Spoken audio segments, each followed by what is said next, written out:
guys, it's me Fishman and welcome to another live stream of Genshin Impact, where we are going to finish the Windbloom Festival and possibly doing the Maticora chapter. This is the one. Maticora chapter is the story of Deya. We haven't done Caribert, but that's going to be in the next live stream. So just you wait. Next week we'll do that one. Since we are doing about a live stream a week, we're going to finish this, the Windbloom encounters, and do the last, the last events that there are to do. I have like 4 on this one. No, 2 on this. They are all unlocked by now. There's 3 on this, and the breezy snapshots has 3 photographs to take in the mountain. Okay, that's it. Before we advance, let's do some rolls. Not the banner roll. I don't want Deya. Deya has been very criticized because she shit. She doesn't do anything. I don't have Sino, but I don't really want him. I tried to roll for him when he came out, so this is the first rerun, but I don't really want him. But I have 2 wishes in here. Let's see if I can get at least a 4-star thing. Nope. Lady Luck, would you kindly RNG me? Nope. Nothing at all. Okay, that's said and done. Let's go continue this Windbloom. You can see the first part in my YouTube on the last live stream. Let's speak with Sucrose. Hey, we're here! Traveler, Paimon, great timing. We got a lot of letters in the mailbox, and I just finished sorting them into 4 groups. Nice work! Well, the real work hasn't even started yet. Which batch of letters should we read through first? Whoa, part 3, Joy Above the Clouds. Take a look at the clue boards and read the letters.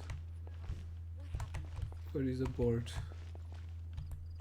Oh, the board is here. Clue board. Read letters about a flower that is not of this world. Tignari's letter. After a conversation the other day, I went over the prophecy's wording carefully. A flower that is not of this world sounds more like a logical paradox. Think about it. If a flower is not of this world, its existence cannot be perceived. However, if it can be perceived, it will not fit the description of the prophecy. As such, my view is that the riddle's answer does have to be a real plant. However, I must also note, with all due respect, that the person who came up with this riddle may not know all the plants in the world. I dare see that no one could make such a claim. From this perspective, you could even think of some rare plants as potential candidates for the answers. Touch riddle is a rare plant. Species, I've added a short description to each entry. I hope you can find the answer with it then. Best wishes to you.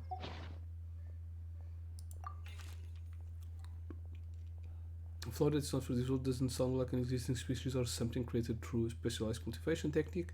With that noted, I believe we should think out of the box. After reviewing what I've learned over the years, I have now reached a conclusion. Cross also came to discuss her thoughts with me.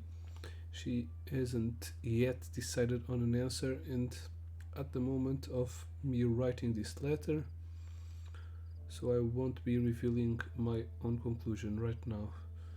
We can discuss it in detail when we meet, and I hope everyone else will bring their respective answers too. Damn, you could have said something. It feels strange to insert a letter into the mailbox that I made myself, but I did find my answer. At first I thought that a flower created using alchemy would constitute one that is not of this world, according to the prophecy, but after giving it some more thought, I realized that instead of creating an actual plant, a flower-shaped mechanism made of alchemical products might fit the description better, so I arrived at my conclusion, a clock in the shape of a flower. The long passage of libraries expressed the timepiece, believing floating petals in this awake. Its wake. The lapsing gears stir up the leaves, pushing the little time forward.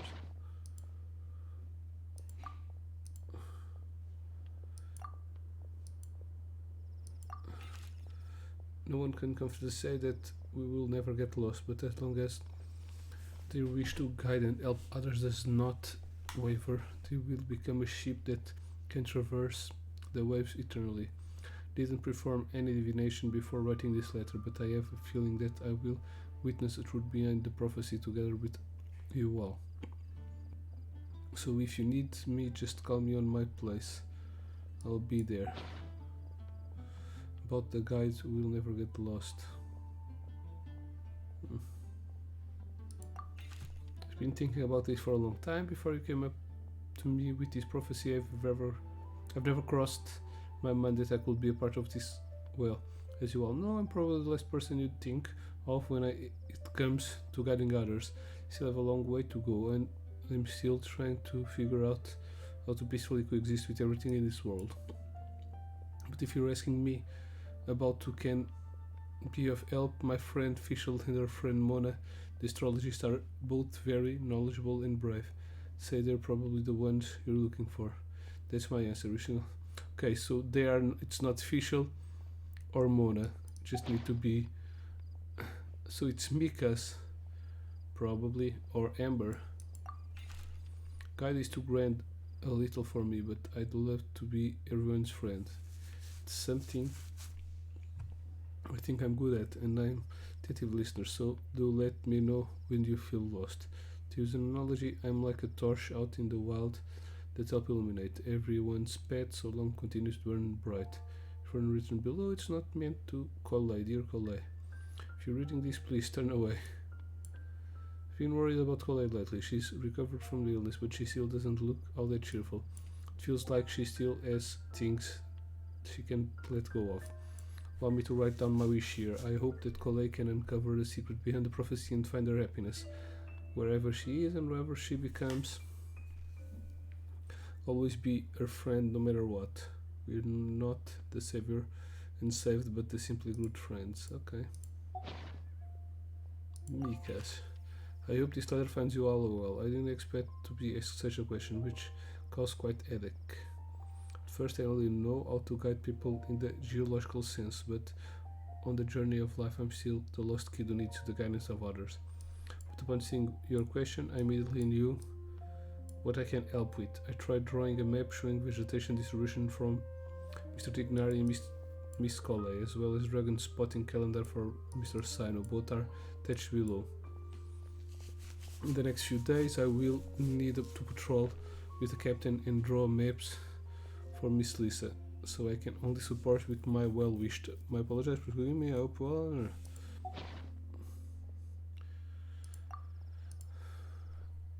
One who will never lie. Sinos. You are correct to assume that I seldom lie. This has to do with my upbringing as a desert dweller who has been living within the academia since my childhood. But my dual identity makes it harder for others to trust me, and it would have been harder still if I was not honest. Just to tell them to talk less and speak no more than what's necessary. Covering the secrets behind the prophecy may come with its perils. If you need someone who never lie, I can join you. Sino. Okay. Sino was being very funny. I must make one thing clear first. I am not someone who will never lie. After hearing your question, I thought about many things in the past in earnest and recalled many occasions upon which I lied. I often make an excuse to avoid poor practice. I also tell white lies sometimes to make myself happy, and other times to allow myself to give up on some struggles. The nicest lie I ever come up with is the one I told Varka that I didn't want to stay in Mondstadt. Varka responded with another lie, and that was his advice to me. Your current abilities are not suited to life beyond Mondstadt borders. I can't be answer to this question. I suggest you consider whatever ultra. Okay. Does it mean that to never deceive or never lie with ill intent? It's a pity that I'm not the one you're looking for, but I believe that someone who meets the requirements will turn up good. Will turn up. Good luck. I asked my teacher Lisa to write this letter. It's much better than the ones I wrote. Many thanks. I don't lie. I trust you. Come to me when you need me. I will always be there for you. Okay, Razor's the best boy. Lisa.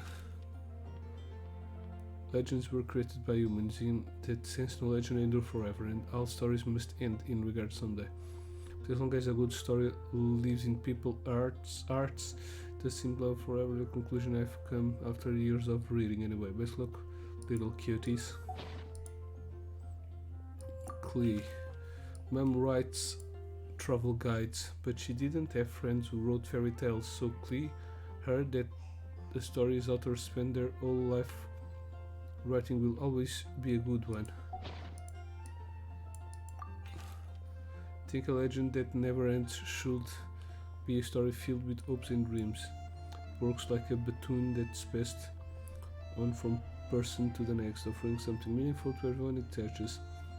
I was once greatly encouraged by such stories, so I think I'll be going with this answer. I think I've read everything. This doesn't give me much of an answer. Let me quickly summarize what we found out about a flower that is not of this world. Tainari believes that on closer examination it might be logically paradoxal, while Albedo says that his answer would be better discussed at length in person. As for my answer, I think a clock in the shape of a flower would constitute one that is not of this world. Here's what we've gathered regarding a guide who will never get lost. Mona said that she'd like to join us in uncovering the secret behind the prophecy, while Bennett suggests Fischl, Mona, or the Traveler as potential candidates. Mika didn't submit much, but he did draw a vegetation map for Master Tainari and wrote up a dragon spotting calendar for Sino. Okay. Amber also wrote in. She said that she sees herself as nobody's guide, but everybody's friend. As for one who would never lie, Rosaria removed herself from consideration, but both Razor and Sino are willing to support us in our search. Timaeus seems to have forgotten to write to us. And finally, this is what we've gathered on a legend that never ends. Klee said that her mom has a number of friends who like to write storybooks. Lisa believes that legends live forever in people's hearts. I think that for a legend to be never-ending, it has to be filled with hopes and dreams, and actively passed from one person to the next. So, what are the answers to the 4 riddles then? You're really smart, Paimon. I bet you can figure it all out in no time. Or, let's all share our thoughts on what we think the answers might be. Hello, Shadow. Wait! How are you doing? Wait for me! Oh, Timaeus! What brings you here? I'm sorry, I really am. The time just got away from me and I didn't get around to writing that letter. Yeah, I know it is good. However, I'm happy to announce that I think I can be the one who would never lie. Huh? This is kinda sudden. Not that we don't trust you, Timaeus, but, could you elaborate a little after you catch your breath? Of course, of course. Phew. Phew phew. Do you still remember the time I, collaborated with a certain Miss Ying-R? Remind me. Well, basically, she helped me out a lot with my research into potion making once, and, well, we've stayed in touch through letters ever since. Wait, so Ying-R is the girl from Lila that Sucrose mentioned earlier? We always assumed you were hard at work every time we saw you at the crafting bench. So you've just been writing letters to Ying-R the whole time? What you have to do with that? No, I mean, not all the time. I've done some work too. And anyway, Our correspondence covers a lot of serious topics, like perfumes, potions, alchemy. Anyway, a few months ago, I made a vow to the heavens that I will be true to myself and never utter an insincere word until the day that I've managed to win Miss Yingar's heart. I remember now. At Star Snatch Cliff, you were picking Cecilia's as a gift for Yingar? Well, that's right. The Cecilia flower is said to represent a once wayward heart transformed by the power of love. I couldn't think of a better flower to give than that. I know full well that Miss Yingar is far more knowledgeable than I in both the ways of the world and the ways of our craft, but I thought I should make the effort for once and put myself out there. Which brings me to the subject of the last few days and the Windbloom Festival. I thought it was time for me to invite Miss Yingar to Mondstadt. But yesterday, Albedo told me that Sucrose has been working hard to help another girl achieve her dream. Huh? And when I went to take a look at our roster, I saw that she'd done my remaining work for me. I feel incredibly guilty.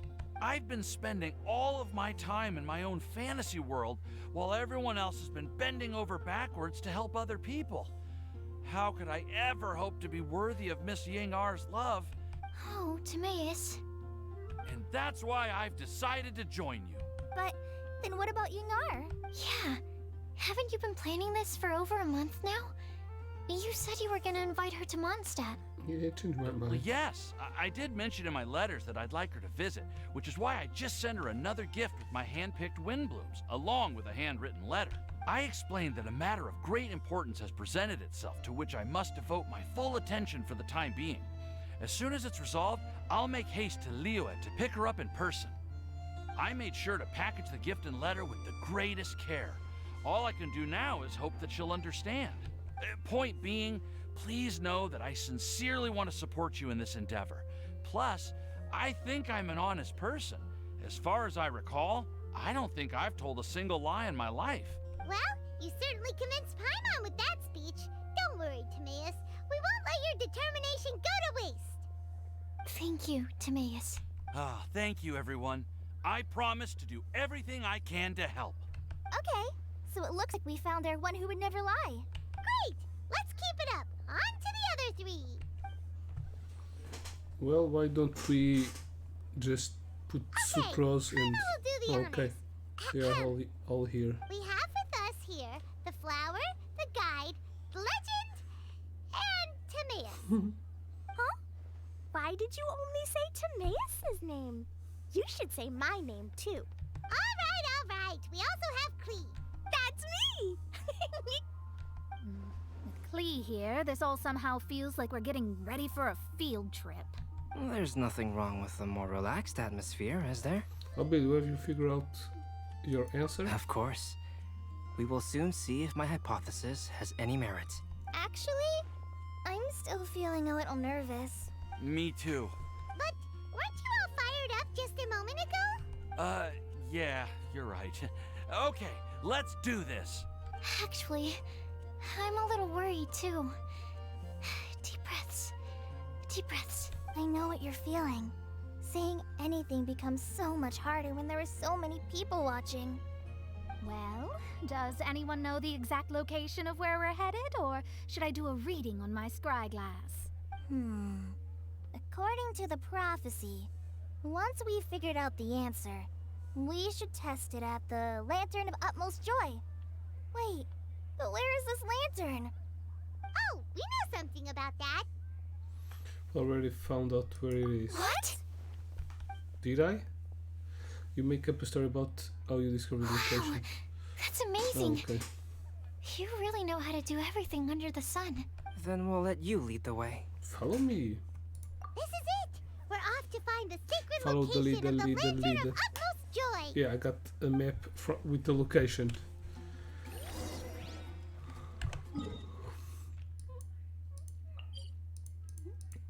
But no explanation of why is it the location in there. Take it easy. Oh, it's up there.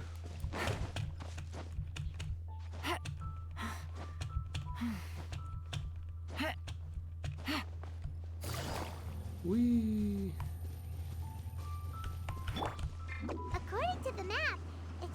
somewhere around here.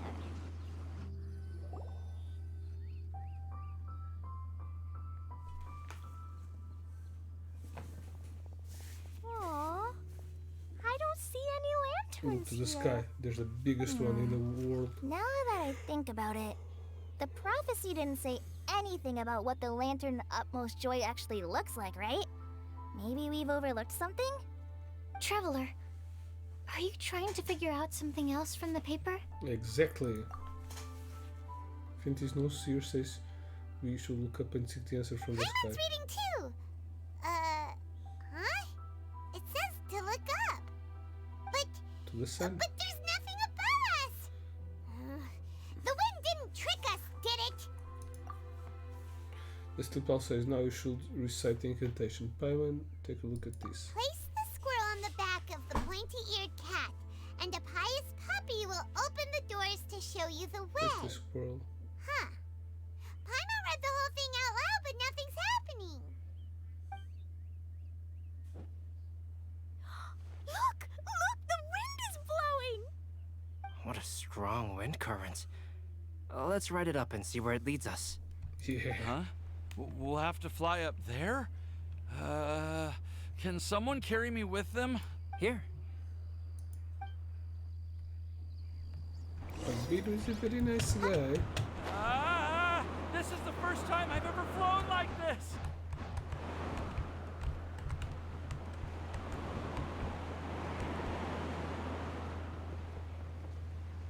What the hell is even that?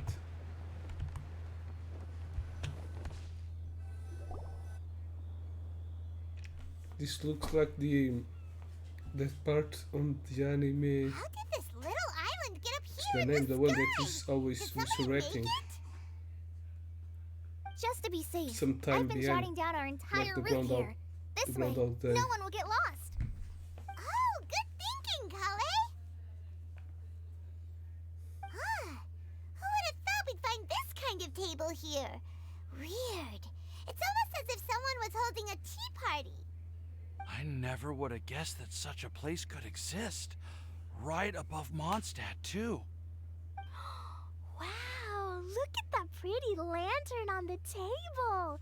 There's even a chair for each side of the lantern, too. There seems to be something on the back of this chair. Let me have a closer look. Take your seat, present your answers, and you He's shall zero. reach enlightenment. That's it. Well, as far as instructions go, I guess that's The simple part enough. where the So we just need to do as it where says, right? Subaru is speaking with the Wait a witches. second. Huh? What is it, Albedo? It's a trap. We'd better make sure this place is safe before taking our seats. Everyone, please stay clear for a moment. Maybe just watch Albedo conduct a thorough investigation of this place. All our questions and doubts aside, the scenery here is pretty amazing. It'd be impossible to feel stressed here. How is everything, Albedo? Everything seems to be fine. I didn't find any traps or suspicious mechanisms. But I also couldn't find any overt destructive devices. Huh? What do you mean? Well, it seems that wrong answers won't have any catastrophic consequences. Looks like we'll have to sit on these chairs and fulfill the prophecy. Everyone, I would like to suggest that we try some risky answers on our first attempt. Let's reserve our most confident answers for the second round. That sounds kind of smart. But why? Ah, I get what he means. If we do as he says, then we may be able to figure out how the puzzle works. I see. That makes a lot of sense. Mona, is there something wrong? You're not looking too good. Oh, are you hungry? I brought some snacks. Thank you for offering, Clee, but that's not quite it. While Albedo was checking just now, I gave my scryglass a spin hoping to find some information. But there's a strange aura to this place. It's almost as if someone has been staring at me as soon as we stepped foot in here. But if nothing here has actually been physically tampered with, then no. Could that person be? God. When she sees this, she sensed some kind of great power. What do you mean, Mona? Your mother. Be. Never mind. It's not like I've got any proof. Don't leave us on the edge like this, Mona. I'll just do what Albedo said. Yes. Let's test the hypothesis together, Klee. Come on, join us, Mona. Oh, all right. Okay, then I'll answer the first question. If someone were to ask me to find a flower that is not of this world, You can do it, Sucrose.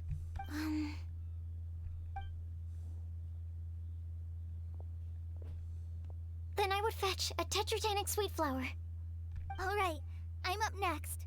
My part of the prophecy is to find a guide who will never get lost. Kale, I hope you found your answer. My answer is that I will be that guide. For a long time, I have been guided by others. It's taken me a while, but I finally made it to where I am today. Although I still haven't made a name for myself, and I'm still quite immature, I would still like to put my name forward. Because I would like to become a guide that can help others. I want to help others the same way Amber, Master Tainari, Sino, and everyone else helped me. Now it's my turn to pass on the gift that I've been given. All right, it's up to me to answer the third part. I'll submit myself as one who would never lie.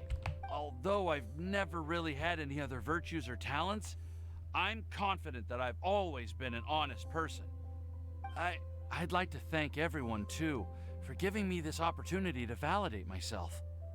And last but not least, I will answer the final part of the prophecy. There's no tale more befitting the title of a legend that never ends than our fates as human beings. Wait, the lantern just lit up! Whoa, all four sides of the lantern are glowing! Huh? But But all we did was submit a batch of test answers. But they were honest. Kale, could I ask you to stand up for a second? oh, all right. Pagou uma luz.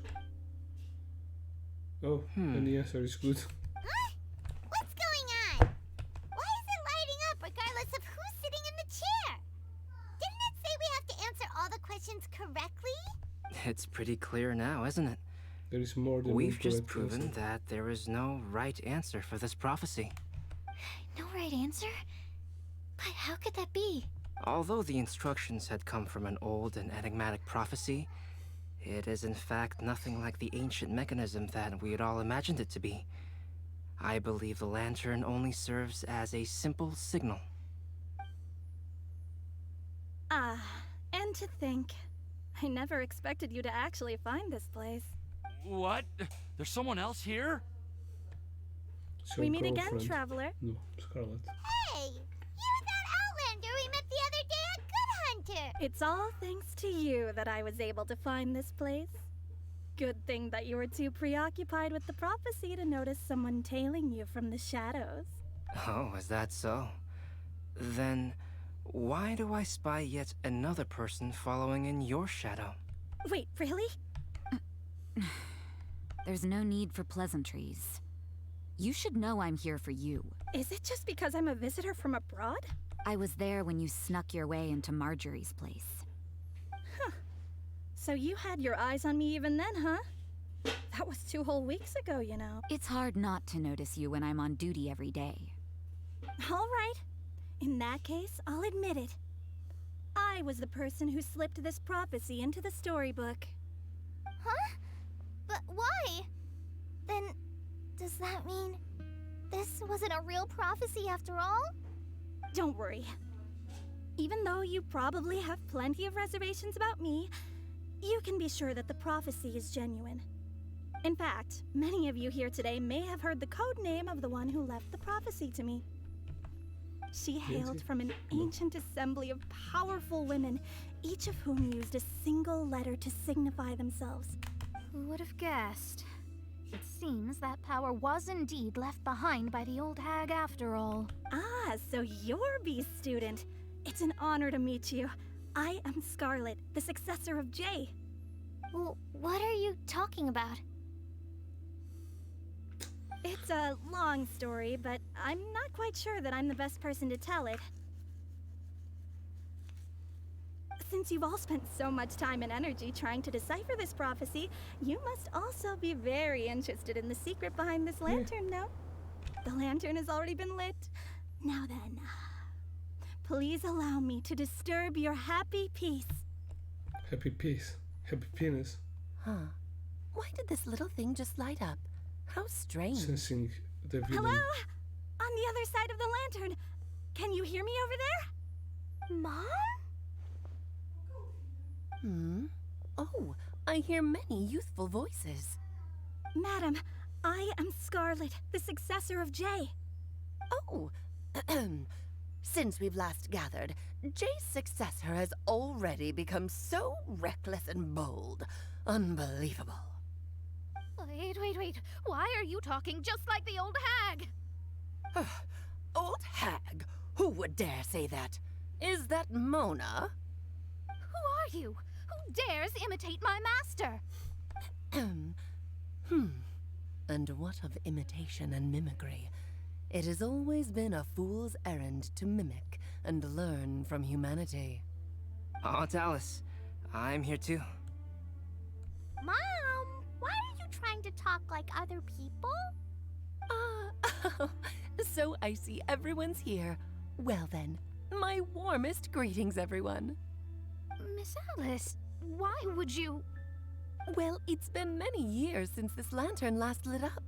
You can't blame me for thinking that one of the old friends from my youth may have decided to catch up again.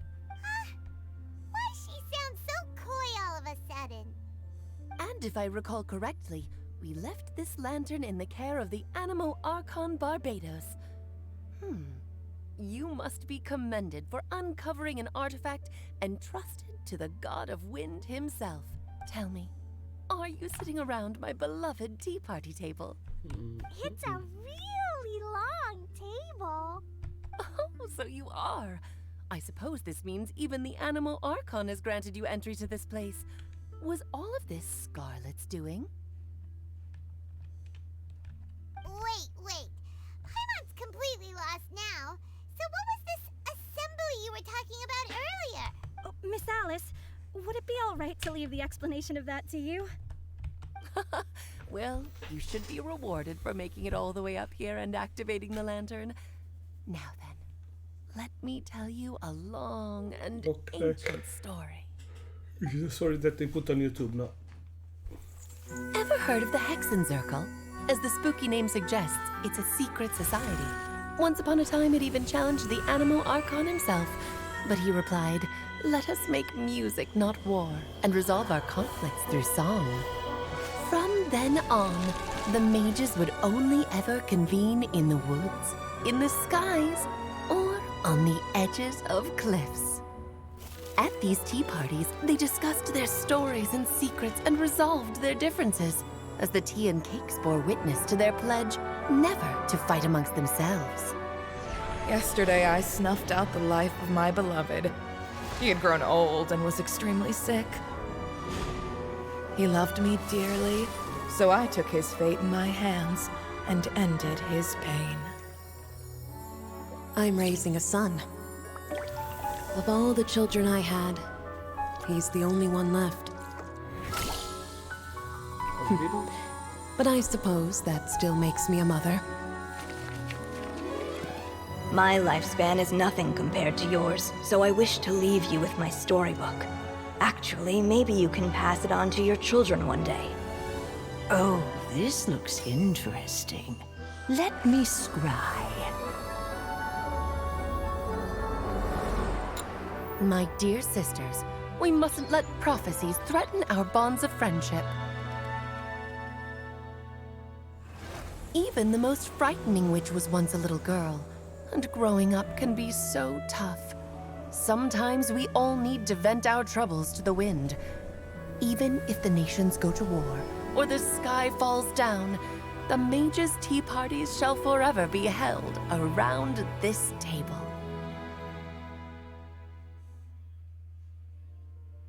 Ok. Ah, so this is where the legendary mages held their meetings. That's right. We often met here to chat and have tea. Then, what about the part saying that if we light the lantern of utmost joy, we'd receive a supreme blessing? About that. I never expected anyone other than Jay to actually read the full contents of that prophecy. It's a little embarrassing. The truth is, that prophecy was actually just a letter that we sent to Jay as a group the day before her wedding. So it was indeed written by all of you. I must thank you for resisting the urge to immediately reveal the truth to everybody, Albedo. Knowing you, you probably figured out everything the moment you laid eyes on the message. No, Because it he's took the me a little Ronaldo? longer than that. A flower that is Oh, not he's of this three. world, a guide who will never get lost, one who would never lie, and a legend that never ends. These 4 descriptions signify 4 individual mages. When a member of the organization had to leave the group to spend the rest of her days with her beloved, the other mages would write down this prophecy and send it to her to invite her for a final get-together. A flower that is not of this world signifies, of course, flowers that do not naturally exist in this world. This is the signature of our full name, Rhindaughter, also known as Gold. If there's anyone in this world who could create a flower species that does not yet exist, it would be her. The guide who will never get lost is N, otherwise known as Nicole. You may not have encountered her yet, but she is a truly extraordinary woman who has made this world's direction and order her subject of study. Some of you may New be characters. fortunate enough to have already heard her voice. Like a prophetess, she will only speak to guide people toward the truth when a change has occurred in the world. She has a tendency to suddenly speak in someone's mind without any warning. Will she have been... If one day you would be unfortunate enough to run into a truly dangerous situation, she may use her voice to guide the way forward for you.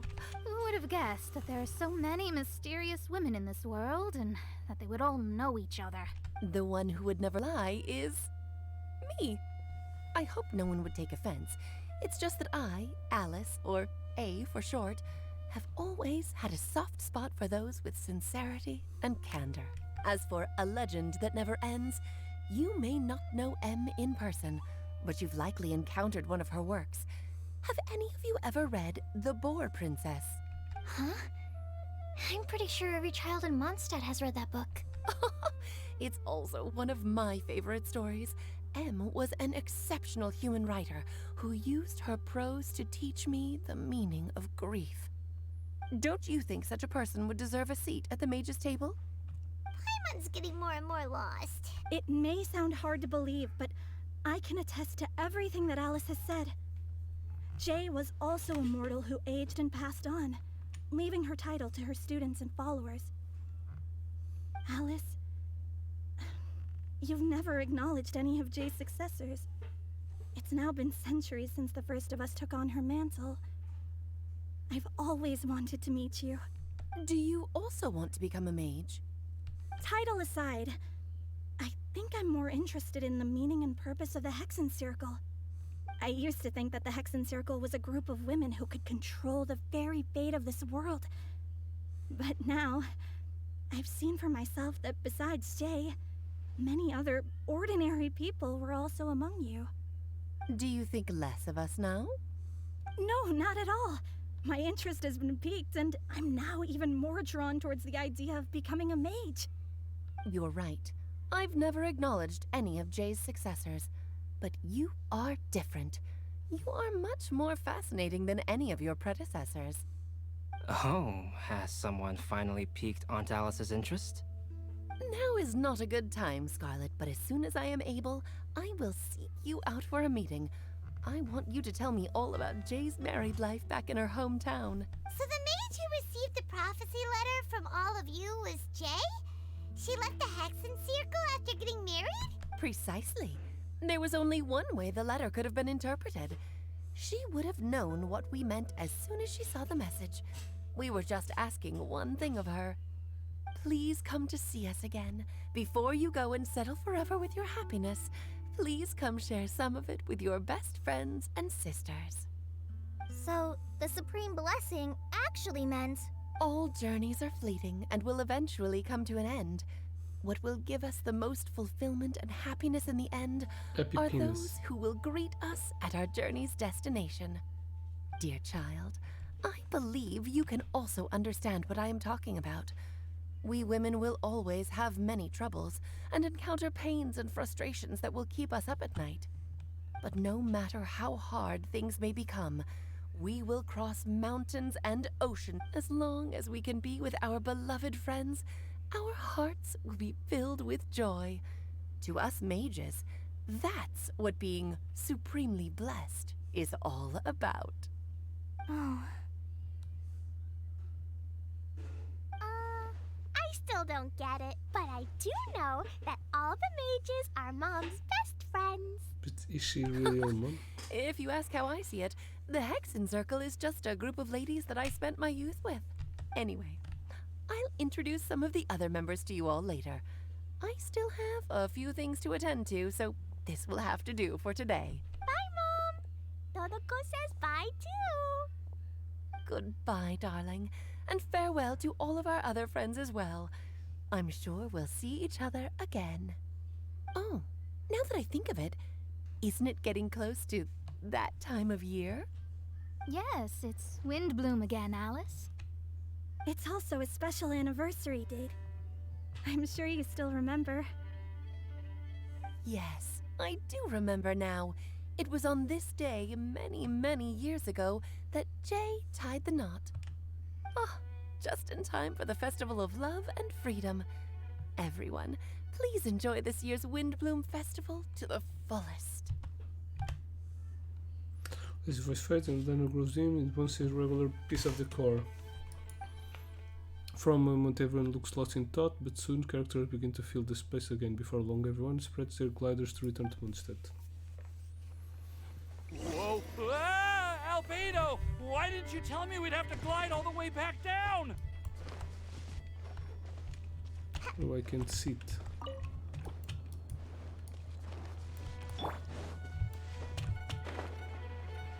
What? Oh, I will not glide all the way back there. I need to take the shortcut. I didn't quite understood. But that reminds me a lot of Rizer. Are you okay, Timaeus?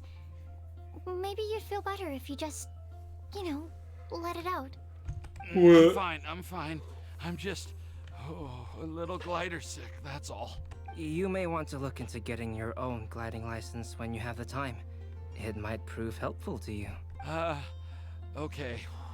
Sure thing. It sounds like you've still got something on your mind. Why don't you tell us? We're all happy to listen. It's nothing, really. It's just... Well, Alice's story was really interesting and romantic. I won't argue about that. But still, the whole thing wasn't quite what I was hoping for. Of course, I didn't actually expect the Supreme Blessing to be real, but... Don't say that. None of this was your fault, Timaeus. Honestly, it's more on me for having agreed to be the Windbloom Festival Special Ambassador. Had I not asked for everyone's help... If anything, it should be my fault for finding that prophecy. Oh, no. I didn't mean to blame the two of you either. I just feel like this whole adventure didn't really end on a high note, and we also didn't really get anything out of it. But I'd say we still learned something new. Well, that aside, Timaeus, you still need to go to Liyue to apologize to Yinger, right? Do you want Kale and I to accompany you? Oh, Miss Ying-ar, well, I mean, I just really don't want her to get mad at me. Now that I've come back to my senses, oh, I really don't know what I should do. Hey, you three? You may want to look over there. Huh? Miss Ying-ar? Oh, so She that's came? Miss Ying-ar? I've never met her before. Yep, that's her. And she actually came all the way to Mondstadt. I am so sorry, Miss Ying-ar, but how did you... I mean... I sent you a letter. Are you so happy just to see me? Yep. Of course I am. I'm so happy that, I don't, sorry, I don't know what to say.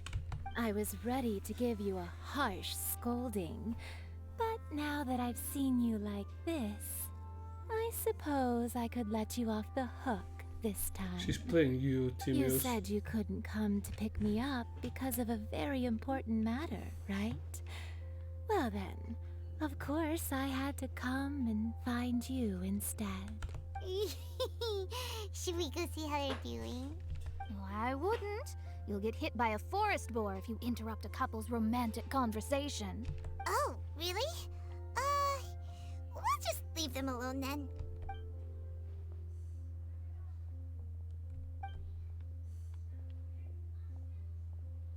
I am so glad to see Timaeus find his happiness.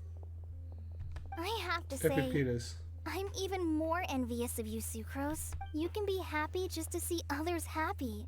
And you gave me so much help without any expectations in return. Even though you said that we're very much alike, I still feel like you have a much bigger heart than I do. But if you say that, then I'd say I'm also nowhere near as brave or tenacious. I've never visited Sumeru, or made many friends from outside of Mondstadt. I'm happy just to have met and become your friend. Maybe I'll get shy and flustered when I meet other people I don't know in the future. But that's okay too, since we are so alike. You probably get what I'm trying to say. But isn't it too Nothing. late now for me to learn to accept myself? Well... Do you know anything about the blooming cycles of Cecilius? I may have read about that in a book before. That's a topic that my parents used to talk about back when they were still dating. Surprising, right? To think that people would talk about that while on a date. My mom brought it up at dinner one time last month.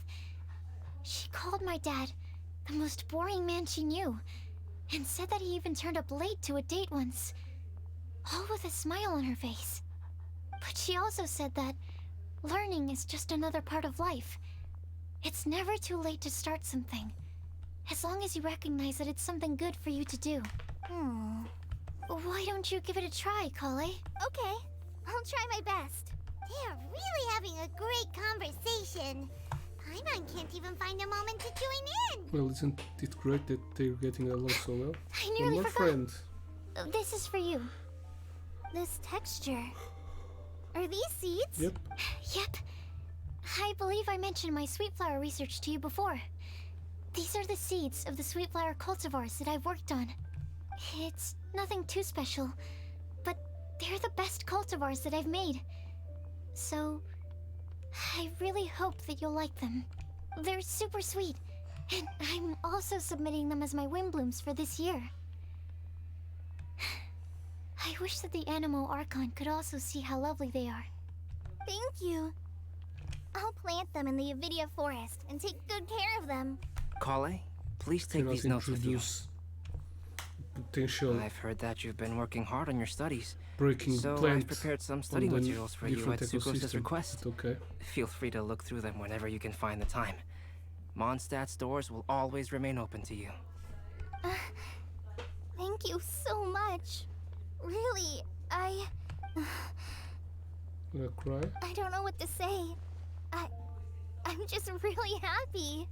Ah, Sucrose, now's your chance. Didn't you want to collect a breath of joy? You're right. I almost forgot. Kale, can you exhale once into this test tube? I will save this breath of joy and use it in my research. Oh, really? May I? Of course.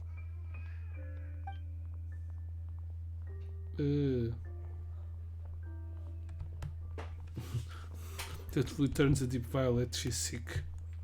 She's going to die. Small broken cloud that pops out of the tube, rising into the air like a marshmallow before it's taken away by the wind. Huh? What was that? It was like a little cloud of happiness, but now it flew away. I'm sad. Well, luckily there's still some breath left in the test tube. I'll seal it up for now. I'll keep working on it and let you know as soon as I have any breakthroughs in my research. Yeah, you can write to me. I'll be sure to respond as soon as I receive your letter. Oh, it looks like you found a new pen pal. Master Tighnari! Cyno! If your friendship was forged in a test tube, does that make you test friends forever? That's it. I think you've ruined Sumeru's reputation in Mondstadt beyond all hope of repair. All that matters is that I've enjoyed Mondstadt immensely. The dragon here possesses a majestic form. Oh, that reminds me. Traveler, this card back is for you. Didn't Sino commission this? Cyno wanted you to have one for yourself. Double one? Okay. If I had to Então guess, sou eu, fragmento é, mano, I'd tá-se say bem? he probably wants you to use it if you challenge him to a duel. I'm a master of the game. Do you dare challenge me? Can you believe this guy? Huh. Let's knock him off his high horse. It's time to do. Wait, Really? I've got something to give you too. Is it your S? Kali has a gift for us? Is it dick pic? Yeah, I figured I should follow local Mondstadt Logo customs foste instalar and isto, prepared a não few queres small ter things vida. themed after the Jogar Windbloom Warframe outra Festival. vez. The hell is even this? I made these bookmarks from Sumeru roses Okay, at the hotel. I want to give them to Amber, Master Tighnari, and Cyno. During Windbloom, Mondstatters offer flowers to the people most important to them. You three are family to me. But Tighnari said that we're not anything like an academic family. He wouldn't write joint papers with us.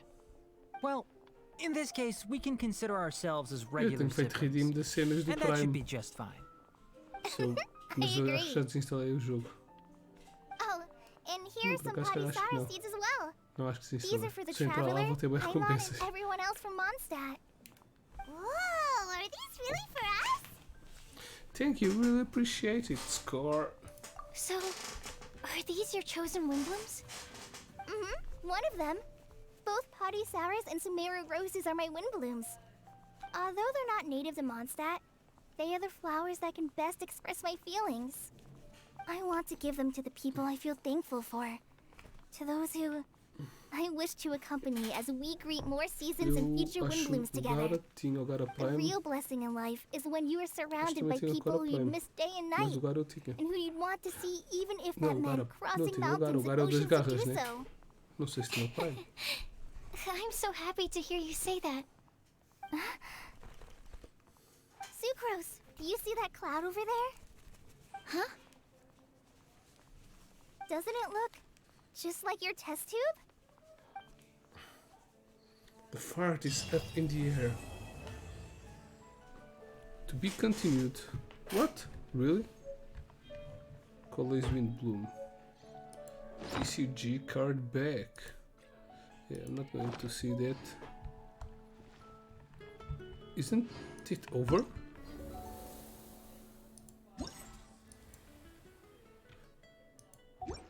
Well, maybe not. Okay, let's do the things. Oh, it's all in the same place, right? Except the photographs. Wee. Vinti, my friend. Well, what do you think? I trust you've enjoyed this year's Windbloom Festival. Então I'm qual é, happy to Gara? see you find the time amidst your busy ok. Não, adventures então to tem a Gara return to Prime, então. Mondstadt and celebrate the winds of freedom with us. É forte, é forte. And if you have a moment now, would you care to hear a new love poem I wrote this year? No. Allow me to recite it for you. This world has never seen such vibrant color. It bestows upon everyone a brilliant hue, a shade more ethereal than white, yet more radiant still than gold. It eases into your eyes and restores to light a solitary soul. Maybe a bit too somber. Maybe I should write another one on sweet flowers instead. Take it easy.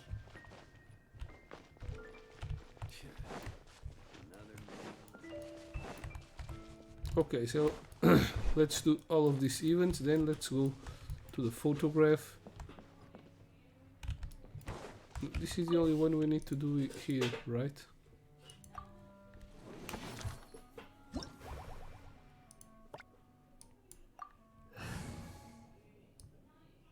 Yeah, why not?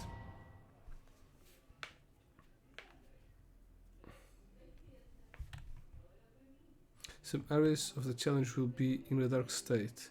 Through activation of light sources, for this area's brightness will return and new bloom balloons will appear. Okay.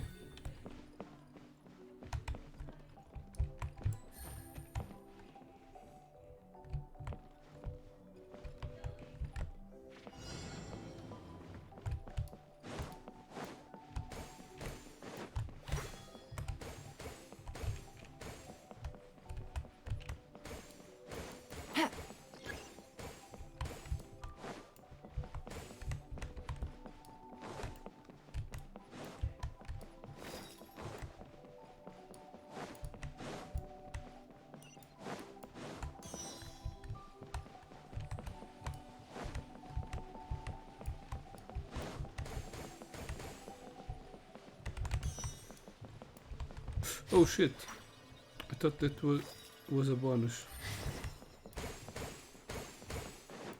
Take it easy.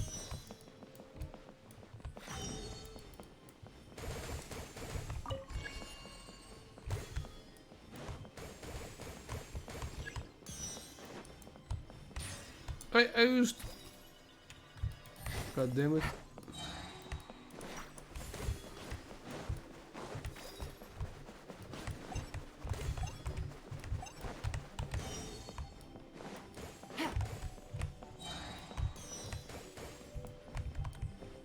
Do I have all of them? Yes, I do.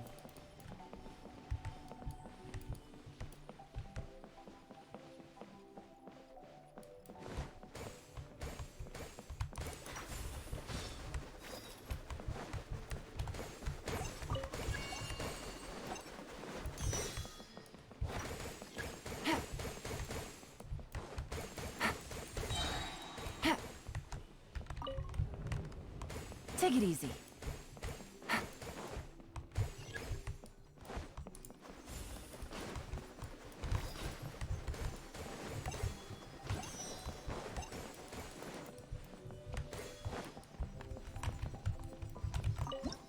And it's done.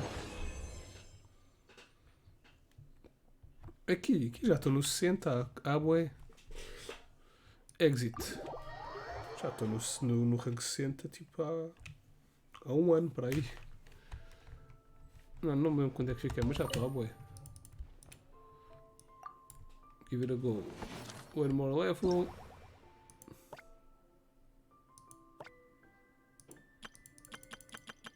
Start.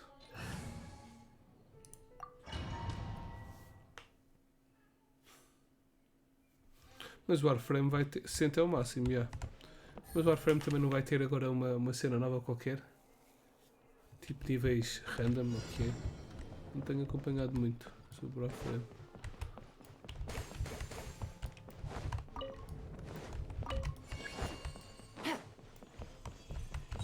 Take it easy.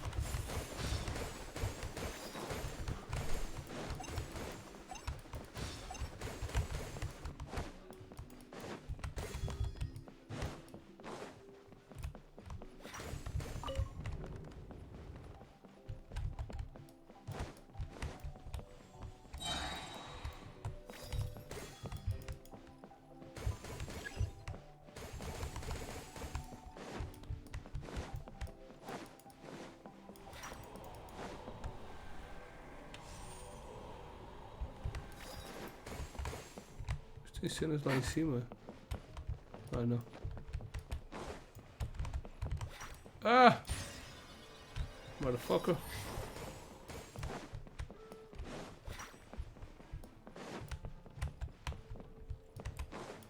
Take it easy. Aqui.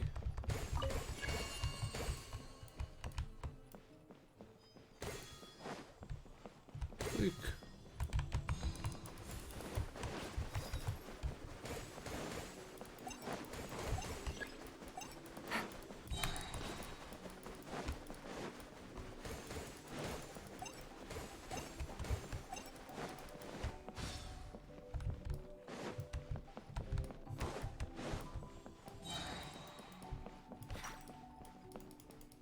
Take it easy.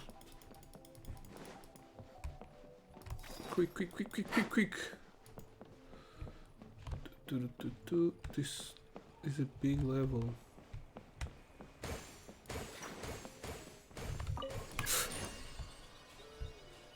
Scheiße.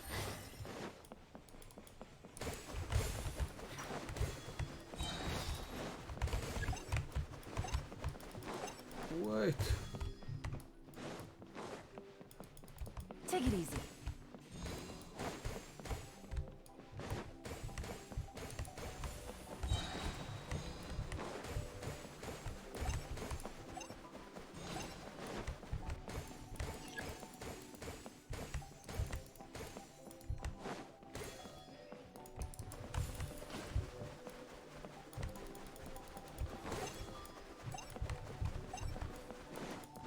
All done.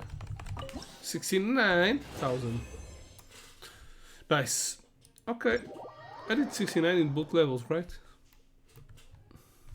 I think they did that on purpose.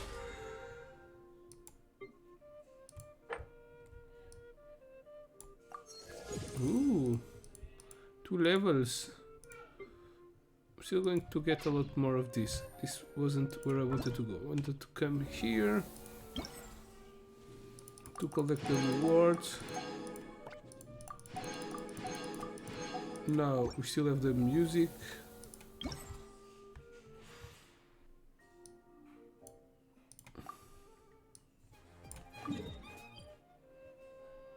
Oh no, it needs to be in there.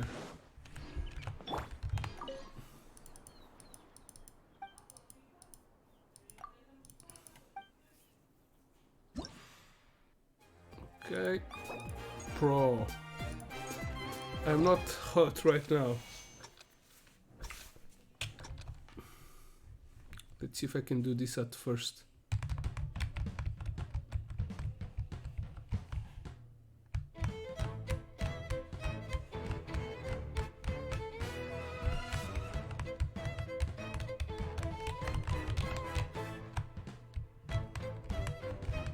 Oops.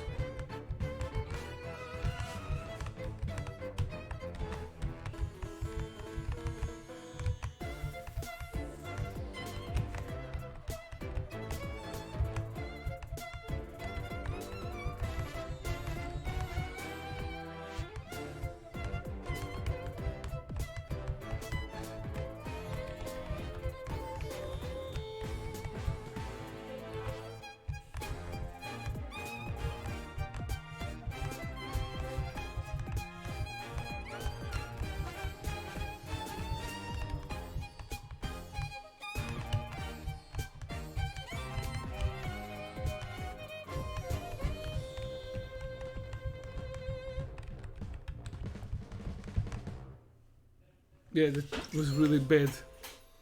No, yeah, I need to do... No, I think this is enough, right? Yeah, it's enough. So this was... I made do some in the first try also, but this is a lot more harder. But now I'm a little bit more prepared.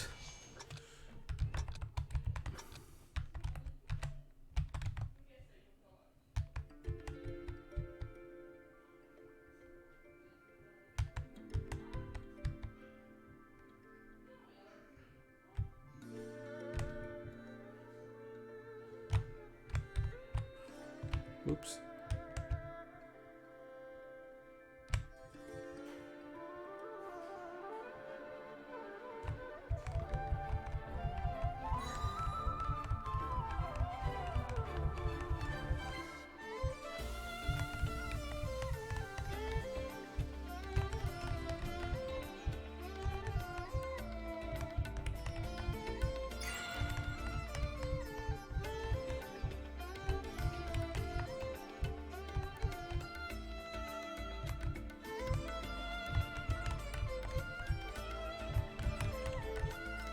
Oops.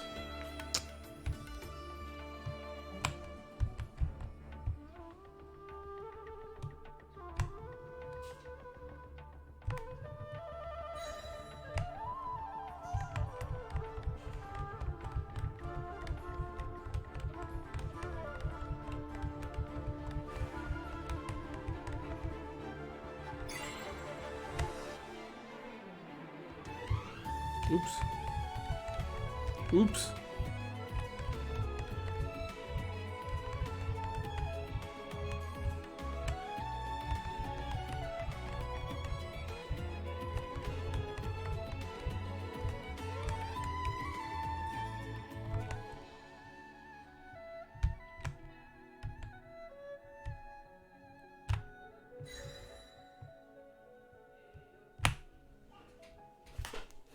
Shazam! Pretty damn good for the first try. 69 combo. Did that on purpose. Nice. Yeah, if we had the reward for doing perfect, I would probably try for go for perfect. But we don't, so I won't. Oops.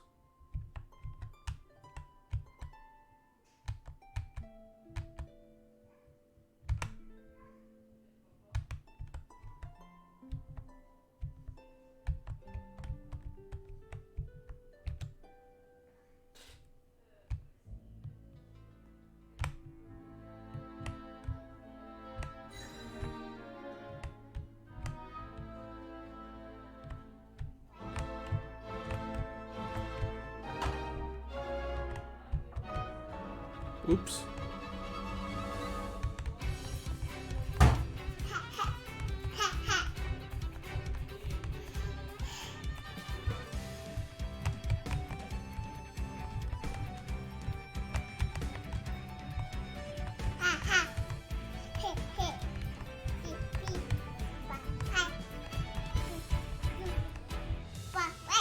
Sim, filho, espera aí que isto é difícil.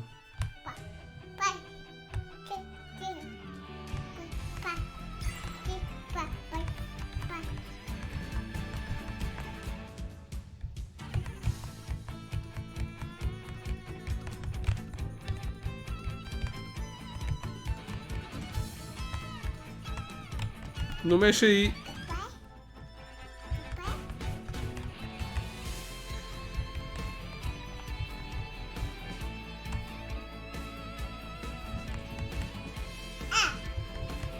Não, não mexe aí.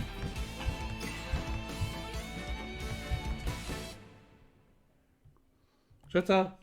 Olha, vai para o pé da mãe, se faz favor. Quer dizer, olá. Já está, já. Ah, olha, 2 estrelas, viste? Estou power. Já está. Já. Tira a mão. Return. Ok, let's get all the rewards. Diz adeus. Diz olá. Manda beijinho.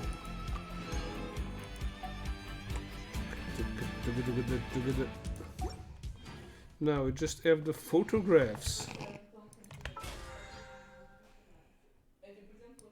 Oops.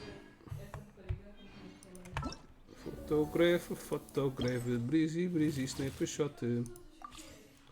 Go take photos.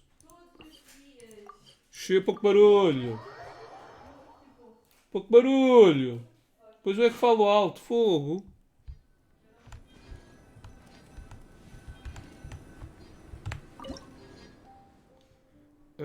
Assim? Et?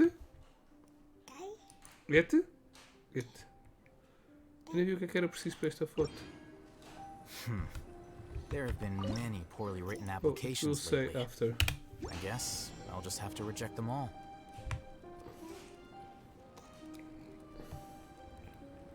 Yeah. I'm on fire. Leave. Okay, more. Breezy photo. Gimme. Now this one.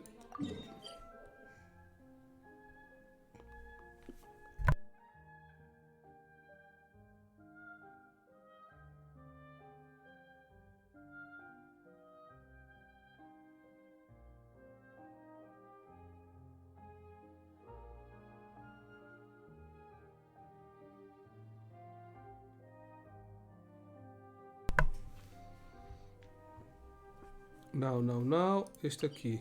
Navigate. Oh no. Oh no! Temos que ir a pé. We have to run.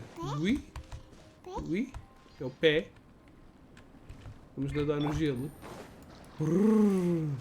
Está muito frio, muito frio. Zoom. Dum. Dum. I don't want to fight no enemies. Please leave me, let me be. Okay.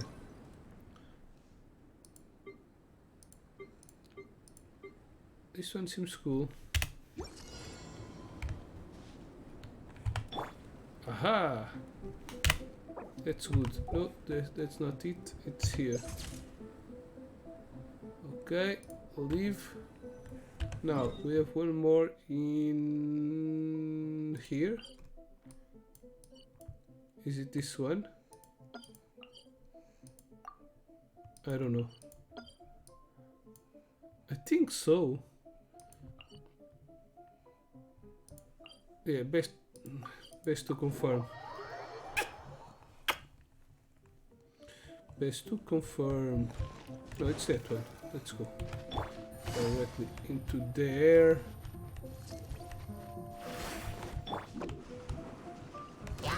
Yeah. Miss me.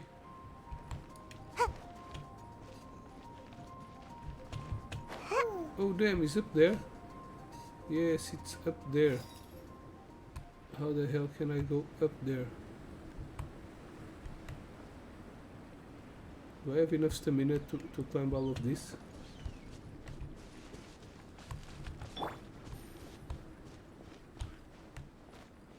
Vamos subir isto, filho.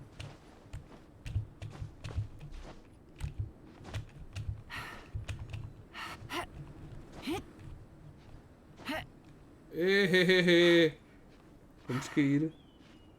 Vamos cair. Vai cair. Não vai cair. Ai, que grande queda. That was a close one. Yes, it's here.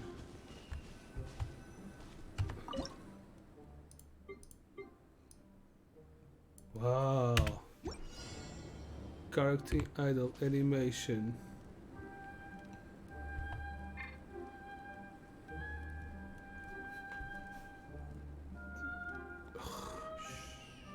Meshed. Move. Do something. Halabalabaha.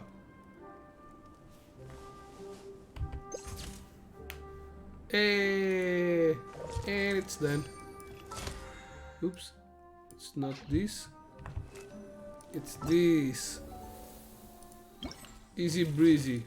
Lemon squeezy. Reward.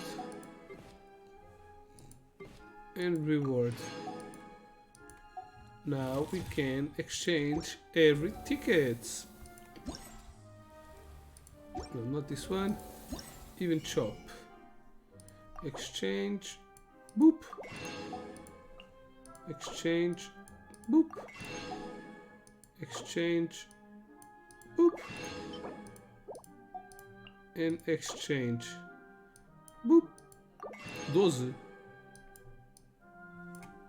Sold out.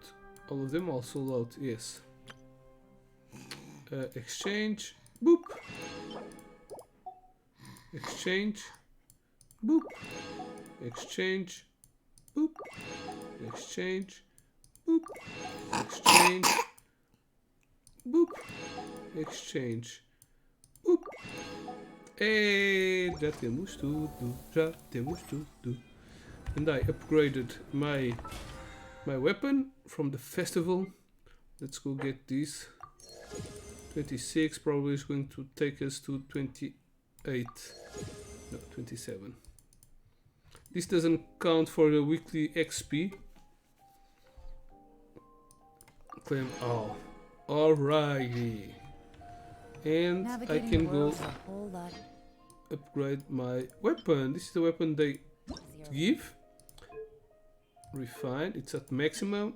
And refine. It's not that big of a deal of a weapon, but it's a pretty one. And it gets half 0.5 XP bonus. So if you do it while you're on the event, Different identities to choose from. Need me to you come will up with some for you? have a strong weapon very easily. But it's a very unique weapon, not very strong. It's good for like I don't know, maybe the wolf boy and the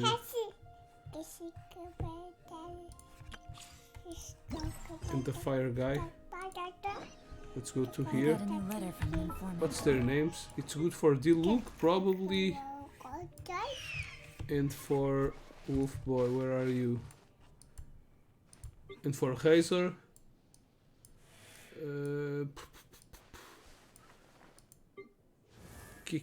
It's also good. Yeah, it's good. It's good for Sayu. I'll change it. Let's put this one. Okay, we have all the characters. It's good for probably for Sayu, for Diluc, for Razor, and probably for Beidou.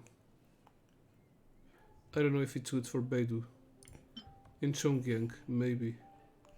Well, whatever. I think it's good for her. Let's keep it. It combines. It has leaves. Okay, let's do the Day's story. Where is it? It's in Sumeru City. Yeah. Bebê doido. Speak English. Speak English. Very good. Very nice. This too. Nice. Fácil. Nice. Isso. Very good. We have to go over there. It's inside. Oh damn. Where do we have a door?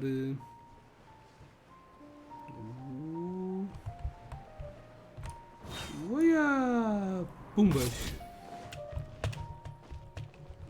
Where do we have an entrance?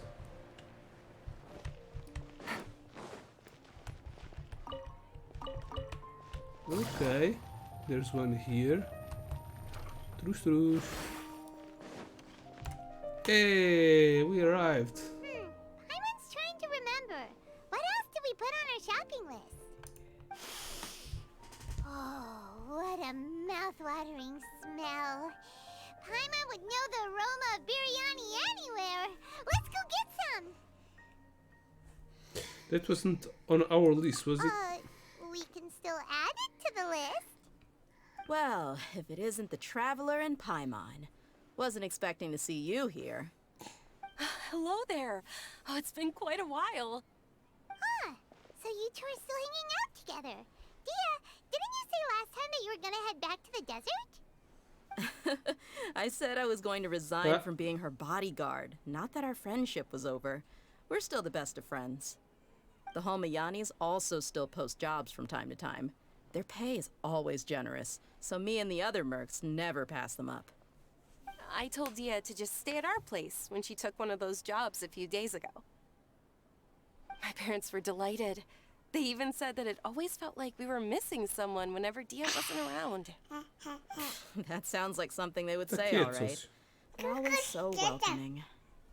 Anyway, the job is already taken care of, so I was gonna head back to the brigade as soon as I finished a little shopping. But the master kept insisting, and I ended up staying for another day. You can stay for as many days as you want, Dia. Father hasn't even gotten around to treating you to his best dishes yet.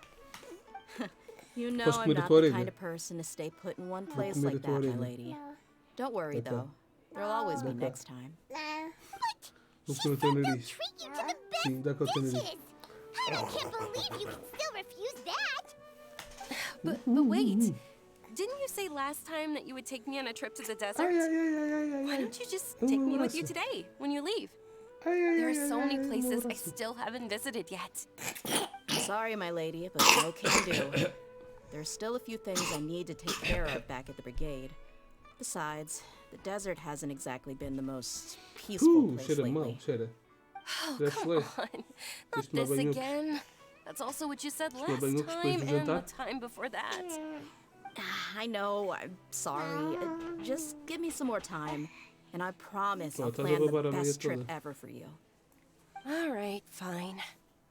To be perfectly honest, it's not that I wanted to go, it's more like I feel like something is off about you lately.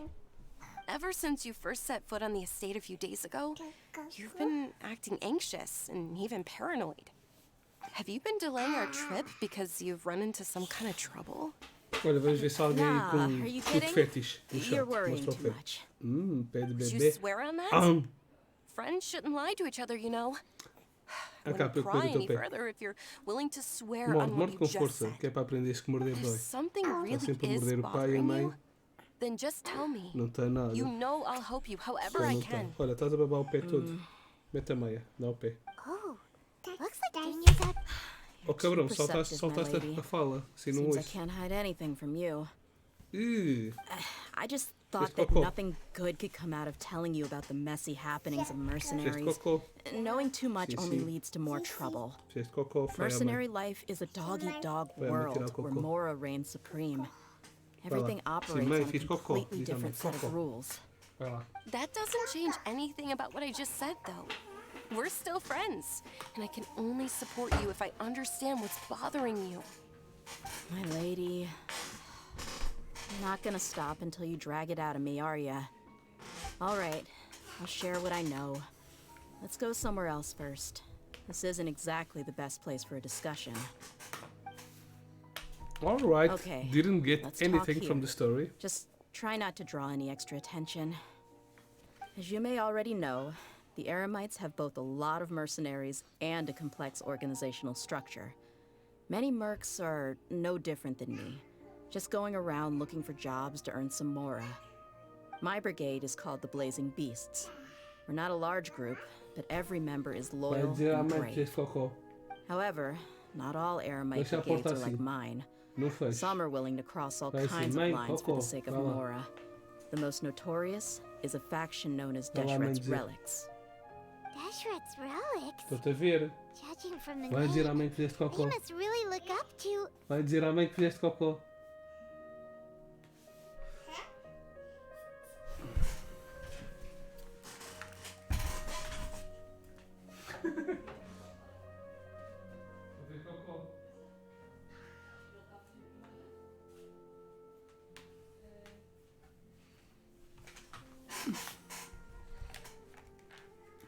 Must really look up to King Deseret. Halamar? Yeah, I don't know. Yep, you got it. I've heard that you've already crossed paths with Ain al-Akmar. They're Yeah. one of the groups under the Relic's banner. Oh, you mean the group that tried to sell us the Divine Knowledge Capsule? Yeah, they weren't friendly at all. They're bad guys. Deshret's Relics is composed of many smaller brigades like Ain al-Akmar. The Relic's headquarters Akhmar. issues orders to all brigades under his control. On any other day, I would want nothing to do with them. Unfortunately, though, the brigade that's stirring up trouble now is none other than Dakan al-Akmar. Dakan? I think it means beard or something. Believe me, it's a really stupid name. I found it insufferable for years. Anyway, the real issue is that Dakan al-Akmar is led by my father, Kusela. Say what now? I think I'm starting to understand your anxiety now. But what did they do? I won't go into details, my lady, but they've been involved in a lot of violent incidents. We're talking hundreds. Hundreds? Yep. The scenes tend to be quite gruesome, too. They strip the victims of all their valuables before murdering them. Not only had they targeted merchant caravans and ordinary citizens, but other mercenary brigades as well. That's beyond terrible. They won't even spare their own kind. I don't know how Deshret's relic sees it. All I do know is that Dakan al-Akmar has become more and more aggressive over the last few years. If I don't do something about them, then even my brigade or the people of Aru village could become their next target. I just wish I knew what's driven him to do this. Yeah. How can your father do such terrible things? I don't know. People change. He's always been pretty pathetic. But at least in the past, there were still a few lines that he wouldn't cross. That's setting the bar pretty low. I mean, if he was even remotely decent, then why would I have to leave the brigade and cut all ties with him? He was loud and foolish, with no real sense of purpose. Instead of doing anything useful, he spent most of his time drinking and chasing after women. Of course, the other brigade members were just like him. Their ruckus would go on night after night. Sounds like a nightmare. What about your mother? Did she ever step in to stop them? Unfortunately, I never knew my mother. I'm sorry, Dia. I didn't know. It's all right, my lady. That's pretty common in mercenary circles. Didn't I mention that my father was chasing after women? I was the result of one of those encounters with some random person. He told me that he wasn't sure who my mother was. And in any case, she never came to see me. He'd say, "You'll be fine as long as you remember to stick with Dad." But even then, he left most of the parenting to the brigade. The one thing I do remember is that he used to tell me stories. But the problem was that he had terrible taste. He only knew a few stories, and even those tended to be pretty stale. They were tales of desert warriors defeating dragons in the forest, or stories of mercenaries rescuing princesses from rebel armies. Sounds like your typical fairy tales. More or less, yeah. They were interesting maybe the first or second time around, but after about 20 repeats, they started to get a little dull. Yeah, my kids He seemed to think those stories were the best makes things me ever, read though. the same story every he was night. so into him that he'd call the whole brigade I over and read make them that story perform the more whole thing than as a play. 50 times Even now. the toys he gave me would all be story props. I'd get helmets, shields, and toy swords. It was only much later when I realized that the shows were more for him than they ever were for me. What an interesting guy. But it sounds like he had all bad intentions. Yeah, I've always found him pretty childish. But that was something I could just shrug off. I had no reason to despise him. Until I grew up and learned the true face of Deshret's relics for myself. Looting, blackmail, violence, and fraud. They not only accepted such heinous acts, they would even openly boast about them. No one in the brigade was any kind of hero. Instead, my father and his cronies were more like the bad guys that needed to be taken down. Did they really think that as long as they didn't do any of that stuff right in front of me, I would never know?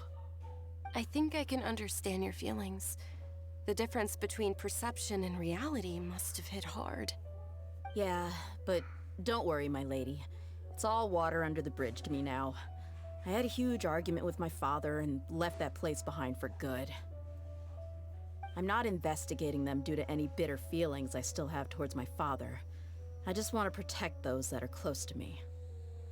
Just want to find out why they suddenly start causing so much more trouble. I told the boys to gather as much information as they could.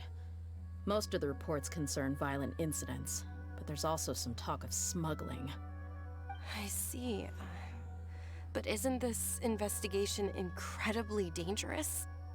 It is, but every mercenary lives life on the edge. It's a lifestyle that I enjoy. That may be true, but it'll be impossible for those who care about you not to worry. Well, now you get why I didn't want to share any of this with you. What should we do? They both have valid concerns. I'll go back to the desert with Daya. Huh? But there's no need for you to get caught up in this mess, too. Yeah, you're my friend, I'll help you. Well, she's super tough, so if she went into the desert with you, then Paimon bets the problem will be solved in no time. Indeed. I'm inclined to agree. I'd feel a lot more at ease if you took her along to help. Yeah, you can count on me. I'll wait for news from you in the city until then. Please, stay safe. I'm honored that you care so much for me, my lady. All right, then let's get moving. Our first stop will be Caravan Rebot, where we can catch up a bit with my fellow mercs.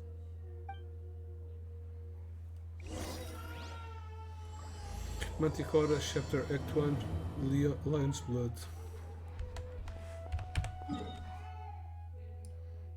Okay. Where to? Caravan Rebot. We still have some world quests to do.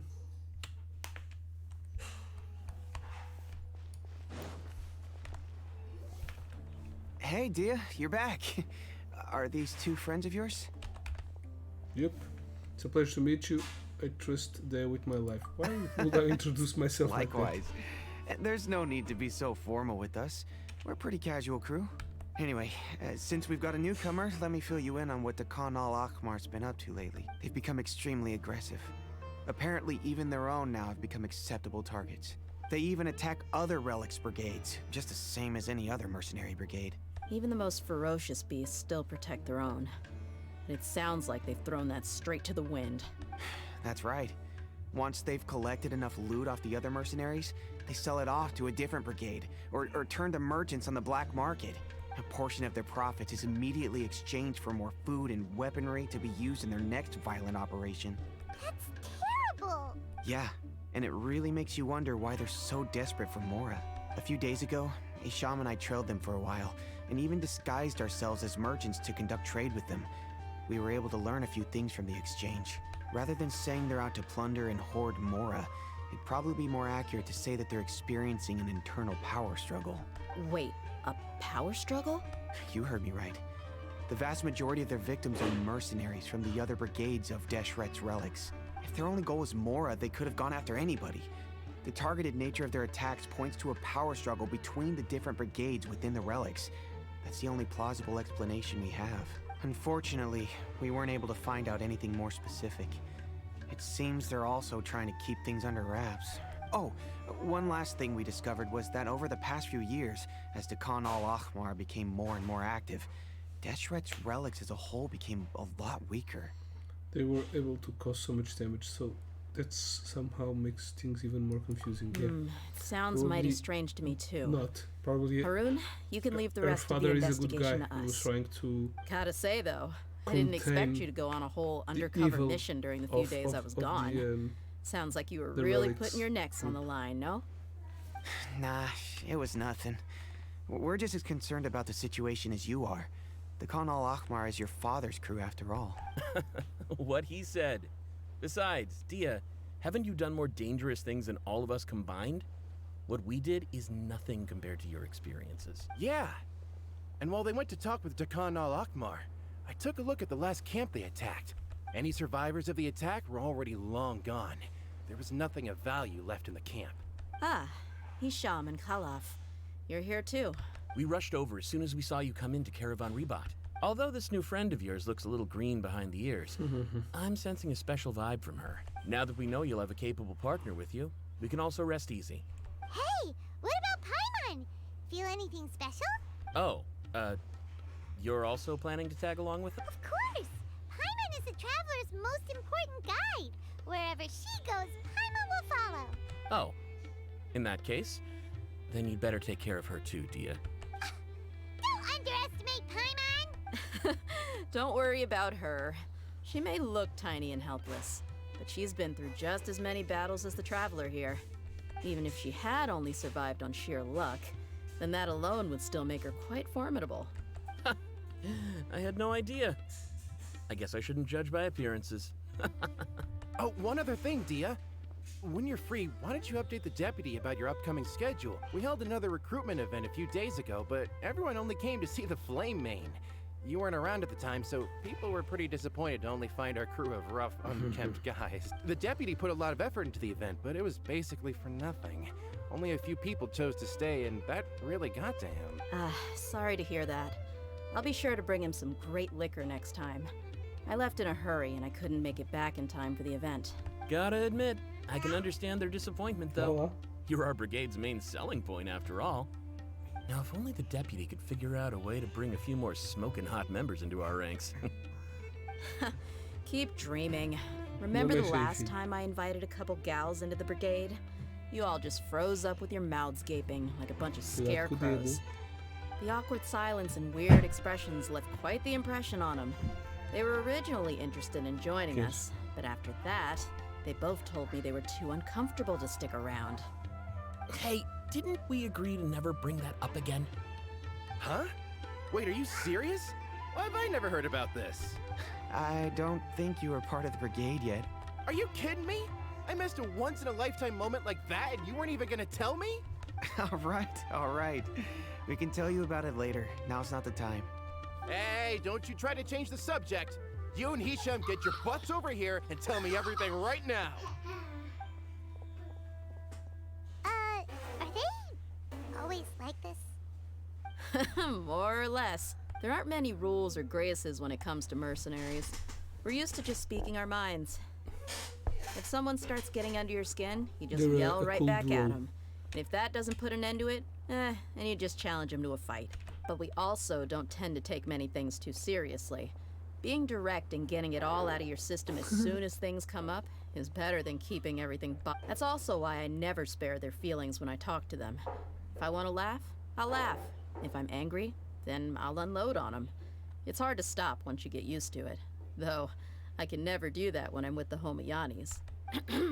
Hey, knuckleheads! Can you at least tell me the rest of the intel before you go back to your bickering? Yeah, you hear her, Holloff? Told you we gotta focus on the investigation first. I drew up a map. Right here is the spot. There you'll find the merchant caravan responsible for getting rid of Dakan al-Akhmar's looted goods. All you gotta do is wait and ambush them in the evening. They'll have no idea what hit them. Perfect. Thanks for that. Be sure to pass my regards to everyone else in the brigade as well. Will do. You stay safe, Dia. Alrighty then. A lot of guys.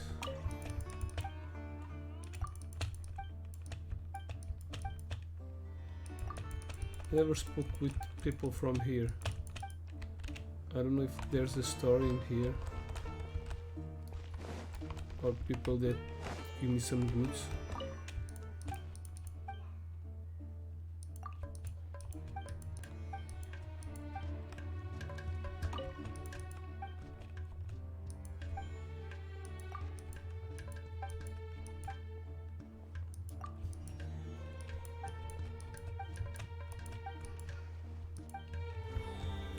Okay, let's keep going.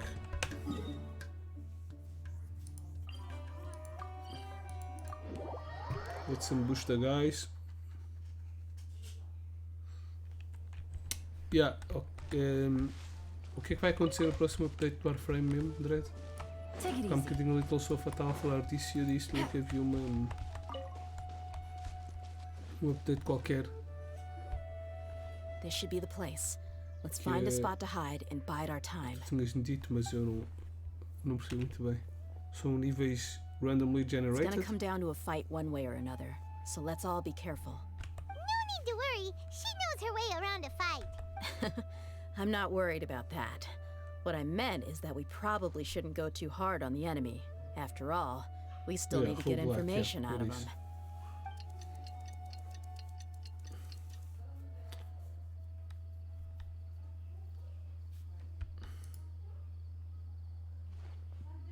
Here they come. You ready? Let's not give them a chance to react and end this quickly. What if they're innocent?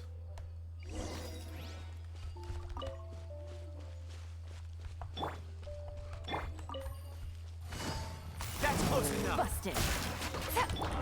Look alive.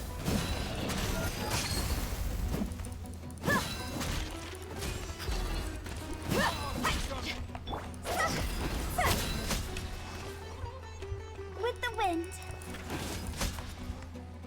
Huh?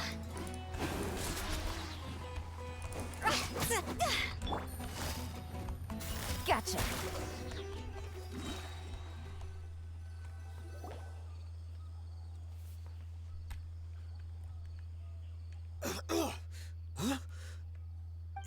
You're the Flame Main. Yes, I am. Good.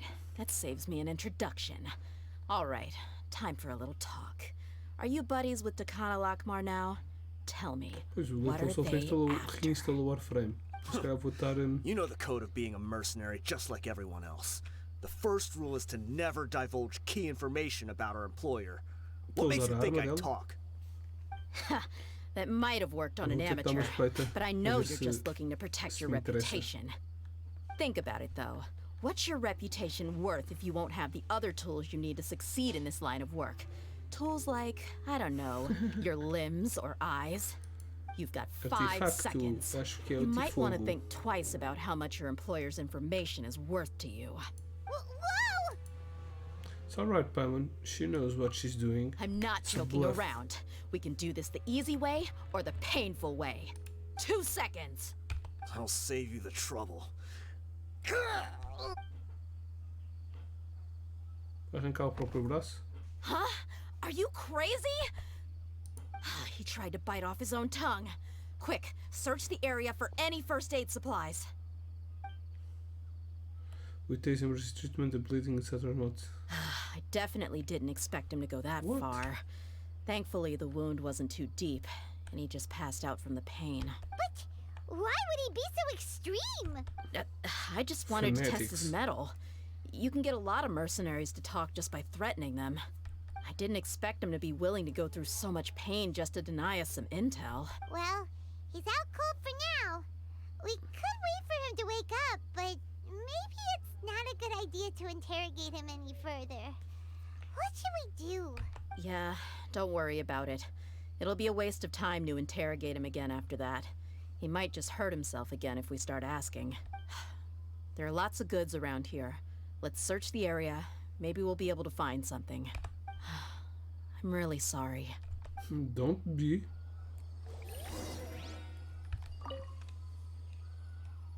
Satar is not gravely injured and will probably wake up soon. Okay. Okay, what artifacts do I have with Hu Tao? So I have Staff of Oma and the artifacts are, yep, the fire ones. 4 de Pyro, exactly. Podes encostar à porta, filho, se faz favor.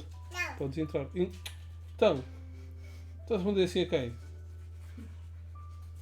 Ai ai, queres ir para o colo do pai? Não! Também gostas? Anda, queres vir ao colo do pai ou não? Anda ao colo do pai? Ah, vai cagar. 4 de Pyro, já. Yeah.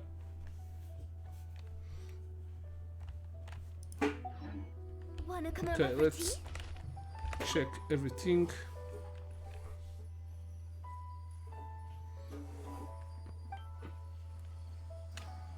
Why is this passing so quickly?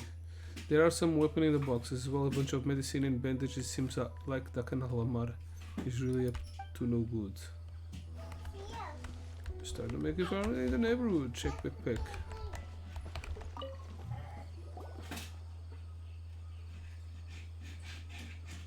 You found a piece of paper with a bunch of names on it.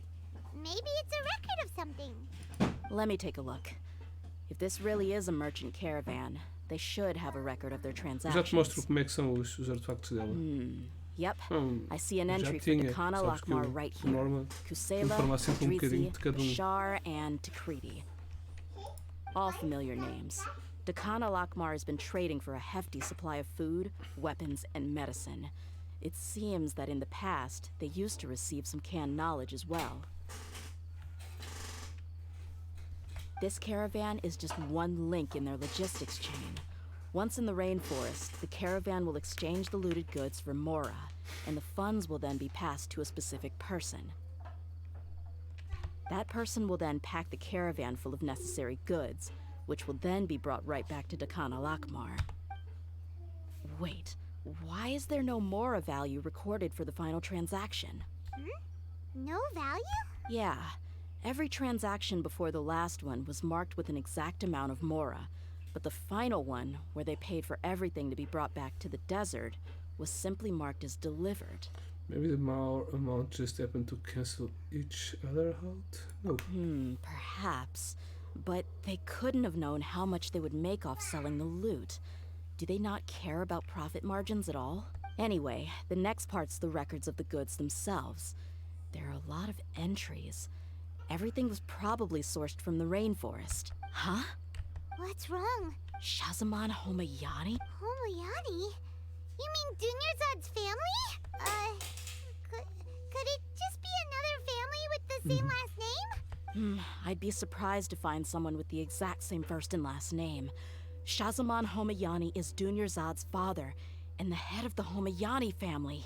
Both fathers. What the heck is going on here? Calm down, Daya. Let's analyze the situation first. I'm sorry. You're right. I'll consider what we found and not Both jump to fathers are conclusions bad guys. just yet. Or maybe Dunyarzad was also bad and he's trying. But what this piece of paper to keep confirms Daya is out that the Homayani family has been providing Doesn't make goods to sense. Dakana Lakmar.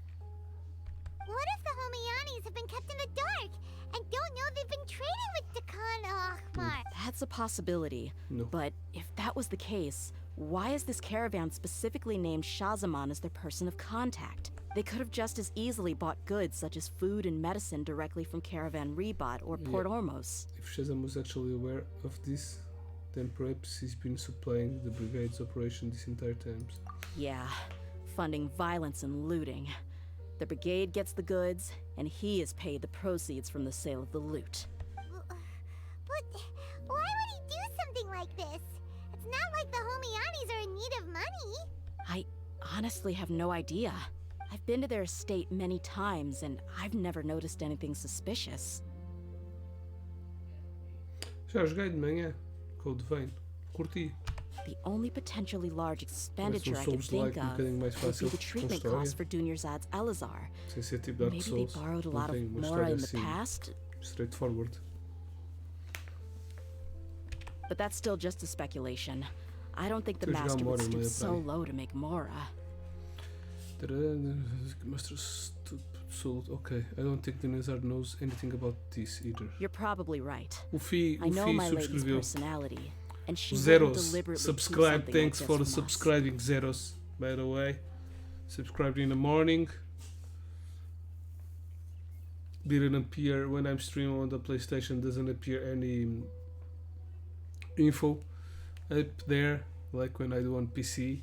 So, but well, I can't.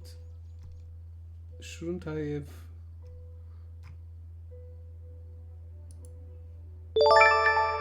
Yeah, Zeros. Thank you. It's here on the latest ones. So, thank you, Zeros, once again for the Prime sub. But what should we do now? All we found is just another mystery. If we want to get to the bottom of this, we won't be able to turn back. Ah, pois, também aparece no telemóvel. If you ask me, we already have no choice but to confront her about this. I'm not worried. It's too early to make a verdict yet.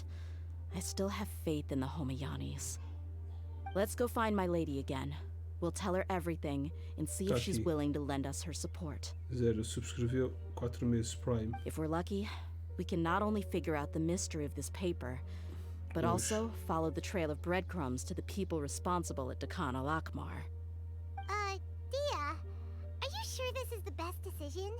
What if instead of getting the help we need, we just end up revealing everything we've discovered to the enemy? I've Mas considered não dá that para repetir possibility. aqui no telemóvel. But even still, I want to tell her what we found. I think I owe her that much. True friendship is built on trust. She showed genuine concern for me when we first brought up the topic. I can't repay her kindness with doubt and suspicion. Yeah, That's not how I what deal thought with people. Also. You're right. Paimon wants to trust Dunyarzad too. Because she said go on. If she had something to hide, she wouldn't have said for they to go investigate. Yeah. Let's pay another visit to Sumeru City. So probably Dunyarzad doesn't know shit about her father. As probably Daya doesn't know shit about her father too. I bet that her father is a good guy. And Dunyarzad's father is a bad guy.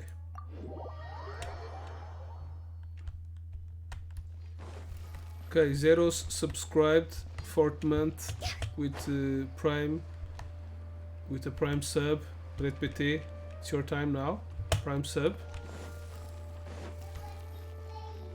Unions are. Do you know something? Oh, we're back, my lady. Dela. Sorry. Oh, you're back a lot sooner than I expected. You mustn't have run into any trouble then. Well, how did it go? What did you come up with? Actually, we are still investigating. It's just that we've discovered something strange. Strange. I see. Indeed. The clues you found have led you back here, in the city? No, back here Something to you. like that. Yeah. Your father. You all look a little dispirited. Whatever you found must not have been very encouraging after all. Why don't you discuss it with me? Maybe I'll be able to say something to cheer you up? It's okay, my lady. It's not so much about me being upset with my father or anything like that. How should I put this? Your father's a bit... So something is wrong. Even the Traveler and Paimon have been uncharacteristically quiet. On any other day, Paimon would have already waved to me with a smile and shouted, Dunyarzad, we're back! So tell me, what happened? Well? My lady, please prepare yourself for what we're going to tell you next. It concerns the Master. The Master? You mean my father? Okay, I understand. Don't worry about me. I'll listen as attentively as I can. They managed to explain the results of the investigation to the My father has been supplying goods to Dakan al-Akmar? Yeah, it makes as little sense to us as it does to you. I've never doubted the Master's integrity, so I'm having a real hard time rationalizing how he could ever support an infamous brigade like them. Maybe he's not actually aware of the full story and just stumbled into the deal by accident. Maybe he's being like a victim of something. They are deceiving him, or maybe he's being maybe Dea's father is saying that if he doesn't comply, they will kill her. Nah, that feels unlikely though. I can't help but agree with the Traveler. Huh? You mean you feel the same way, Dunyarzad? Thank you for sharing all this information with me. Since you've told me everything you know, I should also tell you about some doubts that I've been harboring for quite a while in the past. I thought that my father hired a bodyguard for me so that I wouldn't run away and get lost. However, there are plenty of capable mercenaries in the Corps of 30. Why did my father go out of his way to hire Dia? About that. Well, the Homayanis really needed bodyguards, so they reached out to the Blazing Beasts. Later, the Master told me that I was one of the best mercenaries he'd ever seen, and that I should stick around to become one of his bodyguards. He offered me a pile of Mora, so I just signed on. Well, but that didn't really answer my question. Just think about it. Why did my father specifically reach out to the Blazing Beasts? Maybe the Corps of 30 just didn't have anyone available, or maybe someone recommended us. I've never given it too much thought. I think I get what you're saying. You'd think none of this was a coincidence. Precisely. At first glance, nothing seems strange or out of place. But there are many parts of the story that don't actually make any sense. If my father had always been in contact with Dakan al-Akmar, then it would make sense for him to bring Dia into our house. You mean the goal all along was to get Dia to be your bodyguard? Yeah. No, that's because too much of a stretch. I cut uh, all ties with my father a long time ago. He has no control over my life anymore. Yeah, but she likes you But still. that still doesn't rule out the possibility that your father has still been trying to influence your life without you knowing. So, the Master was not likely an innocent victim in all of this? That's what things are looking like at this point. Sorry we put all this on you so suddenly, Dunyarzad. It's okay, Paimon. I should actually be thanking you. Regardless of his reasons, if my father has truly been funding a violent group of mercenaries, then it's my duty to bring him back to reason. But is that really the right thing to do? My father has committed many atrocities and deserves all the punishment that he has coming to him. I have zero sympathy for him. You may call me an ungrateful child, but my feelings will remain the same. However, the Homiyani family has treated me with nothing but generosity and kindness. If we decide to investigate this further, we could end up implicating the entire Homiyani family. I would be biting the hand that's fed me over all these years. Tia. It's all right, Dia. If anyone were to ask, you could always just say that I'm the one who instructed you to get to the bottom of this. Okay, nice. You don't have to do that, my lady. I'm not conflicted because I'm afraid of taking responsibility. Besides, you're the one we should all be worried about right now. Hey, it's still too early to give up hope. What was the thing about friendship again? True friendship is built on trust. Right, yeah, trust! You said that yourself, Dia. Besides, there's no point on getting all riled up before we've confirmed all the facts. If your trust hasn't been misplaced, then it probably has many conflicting feelings as well. Thank you, everyone. That makes a lot of sense. I guess I should always remember the trust that I've placed in people. In which case, my lady, could you ask the master to come out and have a chat with us? Sure thing. I also hope he'll be able to give us a logical explanation. Let's meet at the usual place then. Usual place? Ah, right.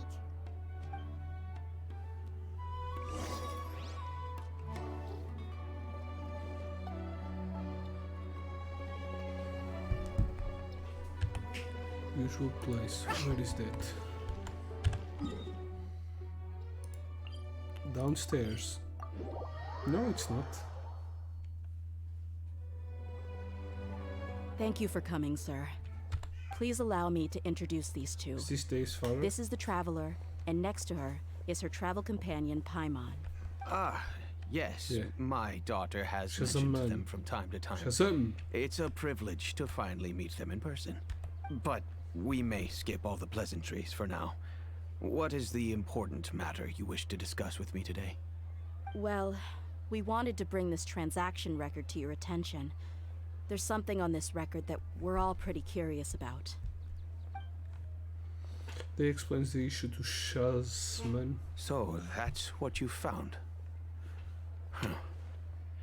Seems like I can't keep everything from you much longer. If you wouldn't mind, we'd like an explanation. Well, it's a long and difficult story. And to be perfectly honest, I'm not sure if I'm doing the right thing. What I do know, though, Dia, is that the truth will bring you no solace. If anything, it will likely cause you a great amount of anguish. Wait, me? Yes. I understand perfectly why you came to see me. And I am touched by your collective commitment to do the right thing. But knowledge always comes at a price. And sometimes, as they say, ignorance is bliss. Your father, Kusela, and I both believed that. Of course, you have the right to seek and learn the truth, but I must warn you. The facts of this matter may reduce everything you've built for yourself into sand, blowing in the wind. If you must proceed, then Kusela's heartfelt efforts will also fade into the wind like a fleeting mirage. His heartfelt efforts? I'm sorry, sir, but I'm not sure I follow. I've made it this far in life without a single drop of my father's support. I have my own ideals and ways of looking at the world, as well as people and causes that I've chosen to cherish and fight for. None of these things have anything to do with him. I came here today to support you as the head of the Homiyani family. No warning will change my stance. I understand. Then let me tell you a little story. Our family once needed to take a trip to the desert when Dunyarzad was just a baby. Along the way, we were attacked by bandits. They had superior numbers and quickly overpowered our bodyguards. When all seemed lost, a group of passerby Eremites lent us their support. Those Eremites were Kusela's brigade, Dekan al-Ahmar. Kusela's men told me that the attackers were Eremite mercenaries, just like themselves. I was shocked. Why would Dekan al-Ahmar go so far to save us and not spare the fellow Eremites? Kusela was grinning and walked over to play with baby Dunyazad. She was startled by his unfamiliar face and nearly started crying. Really? I never knew. He said that he had no particular reason to help us. He just took pity on us because he had a daughter about the same age. We started talking about our children, and I sensed that he was a devoted father. To repay his kindness, I hired his brigade to help out at our estate for a time and offered everyone generous remuneration. So, that's what happened. It was many years before I saw him again. I almost didn't recognize him the next time he came knocking on my door. The man I knew to be strong and healthy had been reduced to a shell of himself. He couldn't even walk anymore without his cane. So, what happened to him? He was perfectly fine when I left the brigade. I'm not too sure myself. The only thing that didn't change was his cheery disposition. He said there was absolutely nothing to worry about and that he had gotten into a fight. That was all. He then suddenly asked me if Dunyazad, now that she had grown, would need a bodyguard of her own. At the time, Dunyazad was going through a particularly severe bout of her Elazar. There was no need for her to have a bodyguard when she could barely leave the house. But he kept coming back to the topic. Come on, it never hurts to be safe. How do you know a bodyguard won't come in handy one day? I was completely lost at first, until he recommended the Blazing Beasts, and in particular, a mercenary named Dia. So he was the one who recommended Dia to you. Indeed. He didn't say it out loud, but it was clear that he saw Deshret's relics as an evil group who would eventually corrupt every member in their ranks. He was already beyond redemption, but he hoped that he would be able to detach his daughter from the vicious world of mercenary life. If Dia could stay in my house and keep working as a bodyguard, then gradually her affinity for the desert would decrease, and she'd be able to leave her previous life behind. And that's why you offered her such generous compensation? Yes, but not just because of that. From the moment that he asked me for that favor, I also began to see Dia as my own daughter. And that's also why I tried to persuade you to stay when you asked for permission to leave. I was willing to spend however much it took. Kusela saved my daughter and I all those years ago in the desert. I could never refuse him entrusting his daughter to me. He was always like that, acting like he's oh so smart and self-righteous. Kusela said that he'd reimburse me for a portion of Dia's fees. I refused to take any mora from him, but he'd always send me funds anyway. Eventually, I just accepted them as a token of his gratitude. And that went on for a while until I received another letter from him a few years ago. The letter contained a request to help him buy food, weapons, medicine, and even explosive materials. Wait! Isn't that around the time that Dekana Al-Akhmar started becoming more aggressive? That's right. When I started to hear some nasty rumors, I became wary. I wanted to meet him face to face to discuss things, but by then, he was no longer receptive to my requests to talk. If I had to guess, it's probably because he doesn't want to put Dia at risk. But by that same token, he should have also stopped asking you for materials. That thought occurred to me as well. I figured that he probably came to me for help because he had nobody else to turn to. After some deliberation, I decided to send him some food and medicine. I turned down all his requests for explosives and weaponry. I am aware that even such a reduced gesture of support could lead to others coming to harm, but I could not simply reject his plea for help. In the end, it probably was the wrong decision. I plugged my ears to the rumors and just chose a solution that made me feel least guilty about myself. If you can, please tell me where he is now. None of the things he's doing right now make any sense if he's just trying to keep me from getting tangled up in his world. If all he wants to do is steer clear of me, then maybe he shouldn't have brought me into this world in the first place. Oh no. Dia, please don't feel that way. I'm just angry because I can't wrap my head around any of his actions. Maybe there's another way of looking at all of this. Can you try to believe in him? Just one more time? Another way? I don't know. I knew him, and he was nothing more than a childish brute. I can't understand what's going through his head, but I guess you do have a point. We haven't uncovered the whole truth yet. We still need to figure out his exact actions and reasoning for these last few years. I'll do my best to help. Of course, anything between the two of you would need to be resolved between you and him alone. I don't know Kusela's exact whereabouts. Outside of supplying his brigade with some goods, I tried my best to avoid getting involved any further with him. However, there's a man on the list named Jawed.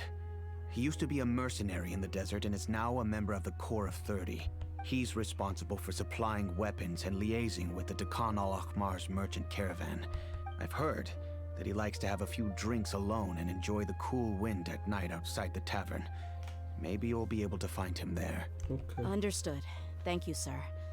Then I guess this is bye for now, unless... I'll stay and be with my father here.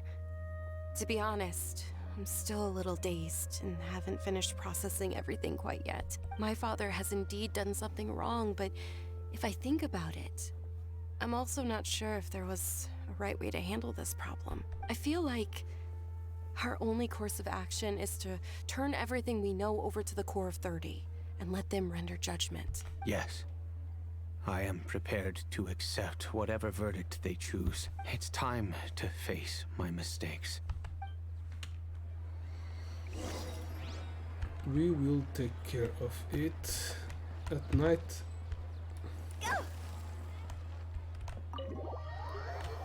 We need to wait until it's night. Right?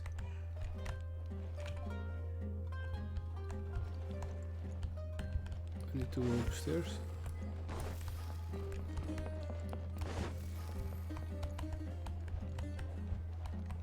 Lower. Okay, let me see her attributes. Então, André, ela tem 191 de crit damage e 60% de crit rate. Já tentei aumentar o crit rate, ela tinha 56, só consegui aumentar 4% sem comprometer muito o crit damage. Mas também ela tem bem crit damage por causa da arma. HP tem mais 17.000. Para o damage bonus tem quase mais 100%. Vamos lá ver os artefactos. Para o tem a 15% aqui. Ainda tem 40% com o Burgeon e 15% com o Vaporize e Melt. Burgeon, Burning e Overload. Basicamente ela tem os melhores artefactos deste coisa do Witch of Flames que eu tenho. Este tem Pyro Damage, Crit Rate, Crit Damage, Attack. Este tem Crit Rate, foi isto que eu mudei. Perdi bastante Crit Damage. Elemental Mastery, qual é que era o outro? Porquê? Porque eu não tenho nada para pôr aqui melhor que isto. Sendo também do Witch of Flames, né? Não é isto que eu quero. Antes tenho este aqui, mas este não é melhor que aquele. Este aqui também pode não ser, whatever. Mas pronto, podia tentar mudar este e meter outra coisa com crit rate. Crit rate tem 60% e crit damage tem 190 e tal. Ora bem, se eu meter all Elemental Mastery, não sei, tenho 100%, quase 100% também de Pyro Damage. Queria ver aqui crit rate, pois, mas todos vão dar a 31% aqui. Pronto, e aqui ela tem este crit rate, Energy Recharge. Elemental Mastery não deve ter muito. Attack, porque Elemental Mastery só tem isto aqui. Onde é que está? Mais 23. Vamos lá ver.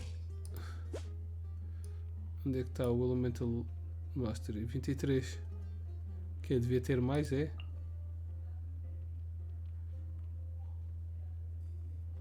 Silly churl, Billy churl, silly Billy Hilly. Rachel.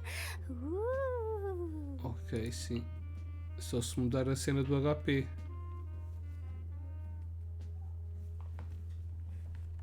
Então, o que é que ela devia ter mais? Night. This is night. Ela devia ter mais Elemental Mastery e menos HP. Não estou a perceber. Onde é que aparece o Jawad? At night. Então, isn't this at night?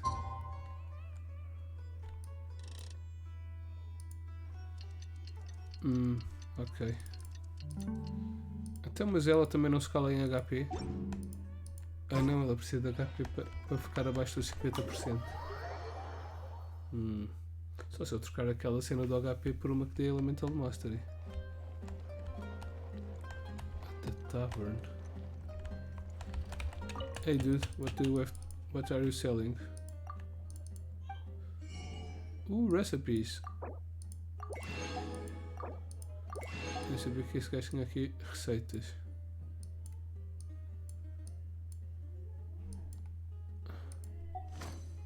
Thank you, come again.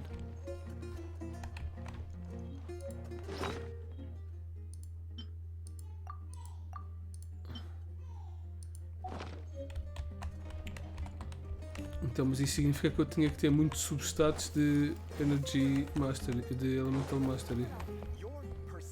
Isso é um bocado difícil. Go look outside. Outside, sorry. Inside of the tavern. Can you please go down?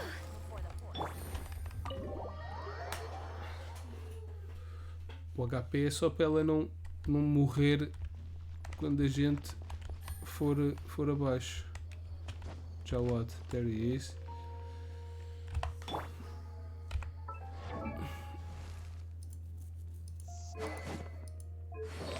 Porque o bónus de HP que ela tem dá-lhe mais de metade da vida.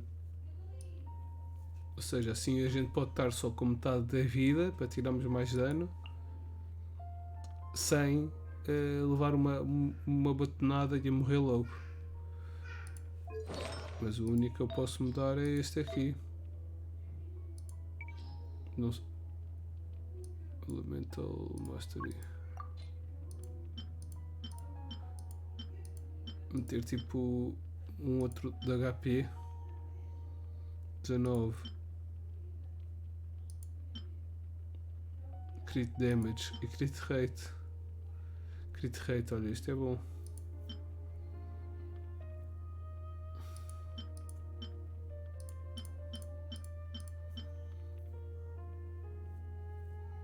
Porque este aqui vai me dar o crit rate que eu preciso. Ai não, mas este dá-me ataque, não me dá HP. Tenho que ver se este aqui, por exemplo, me dá crit rate no outro. Porque este aqui é até boa.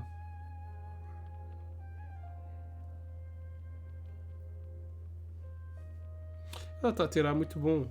Tipo, ela está a tirar tipo com as reações tipo 40.000 e isso, e o ulti dela tira 100.000. 100.000 se for crit, né? Que nem sempre é. Mas pronto. Ela está a tirar bem. Mas se calhar vou meter este aqui. Deixa lá evoluir isto já agora. Vamos lá ver o que é que aparece ali.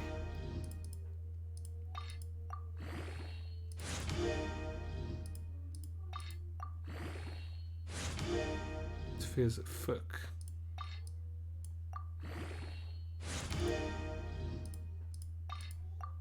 Se me der em defesa vou parar de evoluir. Energy Recharge. Ok, Elemental Mastery.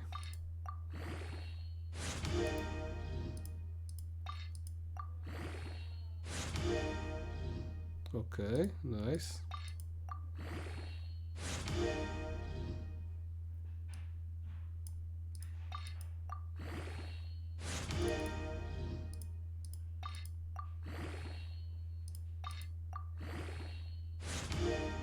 Crit damage, ok. Mas a outra que ela tem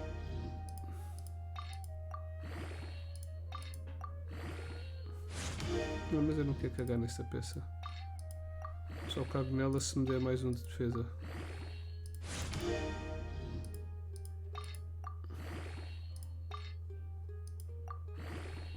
V5, o último.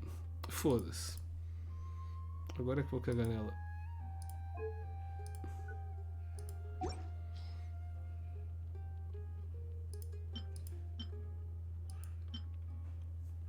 HP, também tenho esta, mas isto não tem crit nenhum.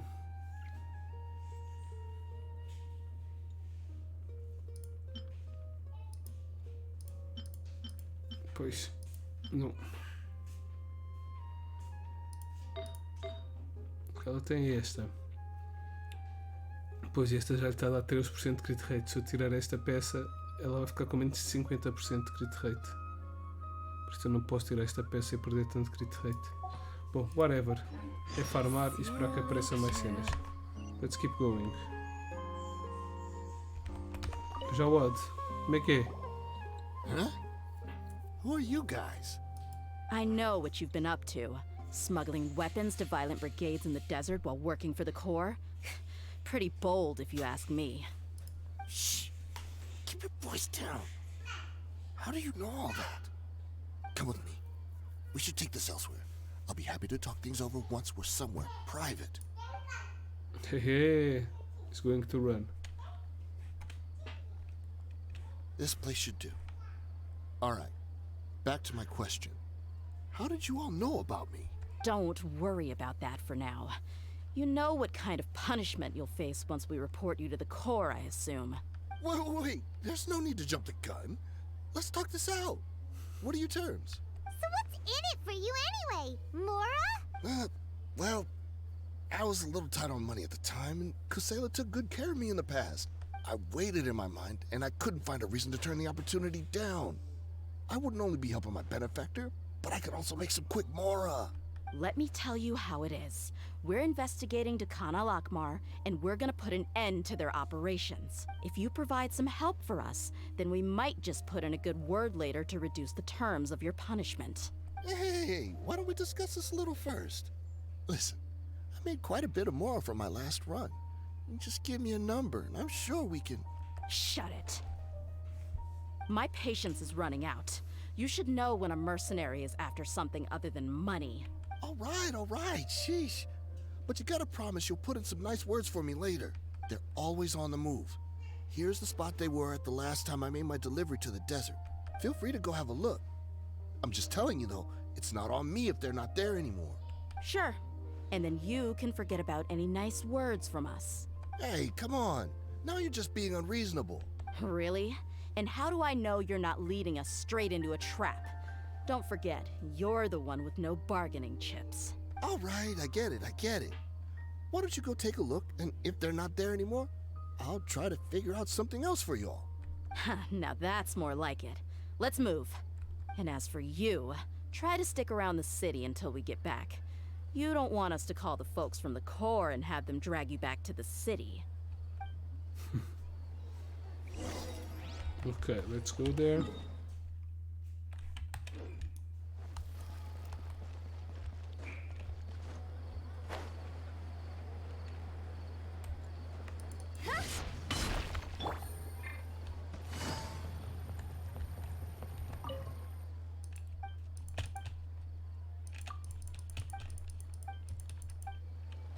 Why am I talking with her?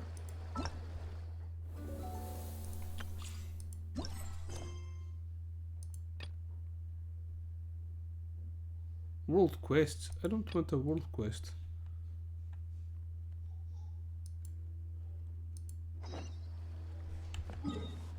Another world quest in here. Is this a new one? Okay. Is this underground or?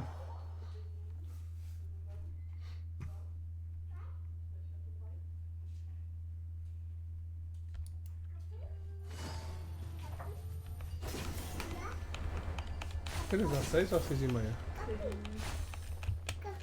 Vai já? Quer comer? Poxa, aqui dispara lá atrás. Não há trânsito, mas também não há lugar. Vou pôr que o microfone está ligado. Não Seems like we're in luck. As pessoas. That should be their camp Porque right não up é mais ahead. 20 minutos que eu devo estar a acabar. Let's go. We'll finally get to the Anda bottom ao colo of do this pai, anda. ourselves. Anda? Dá cá, filho. I'm here to see Mãe, não Kusela. gosta de ti. Tell him to get out here. Oh shit. Tia, why are you here? Here you are. Game's up. Time's over. Let's get it on. Hey, you.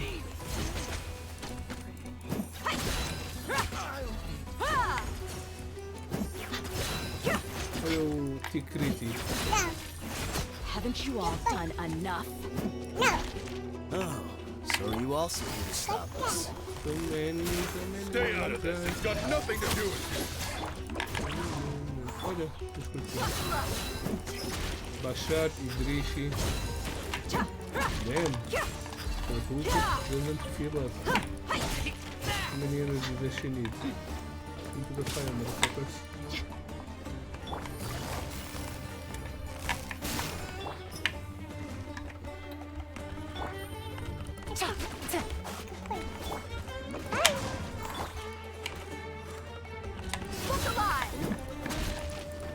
Really? Come on out!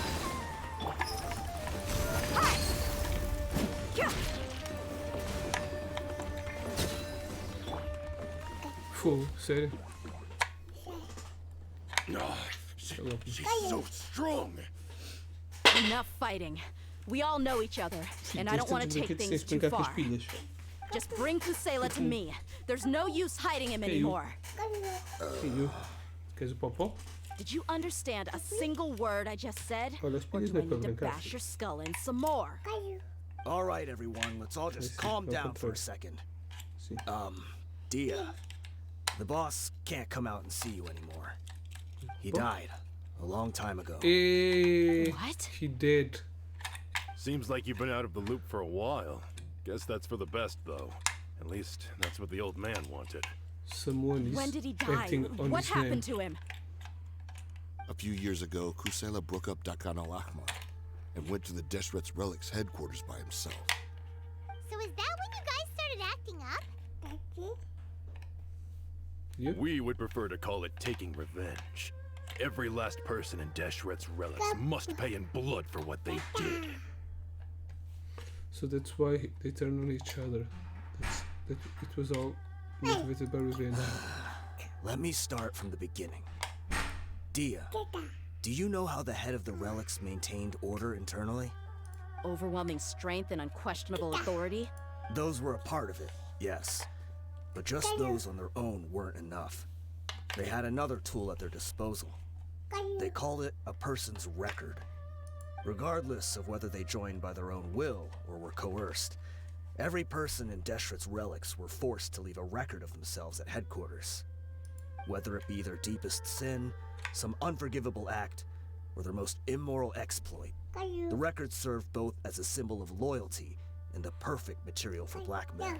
Yeah, so I thought there was no skipping the record. That's precisely it.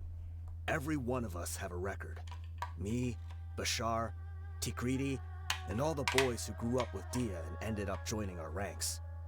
But you, Dia, you were never asked to provide a record, were you? I never even knew this was a requirement. You were probably the only person in all of Deshret's Relics who didn't know about it. Ever since you were born, Boss had been trying to shield you from this organization's sinister rules. Not only that, but he also banned all of us from committing any nefarious acts. He said he'd take care of the dues we had to pay regularly to headquarters. But in the end, he was just an ordinary person. What could he do? He was forced to go to headquarters again and again to account for missed dues and incomplete records.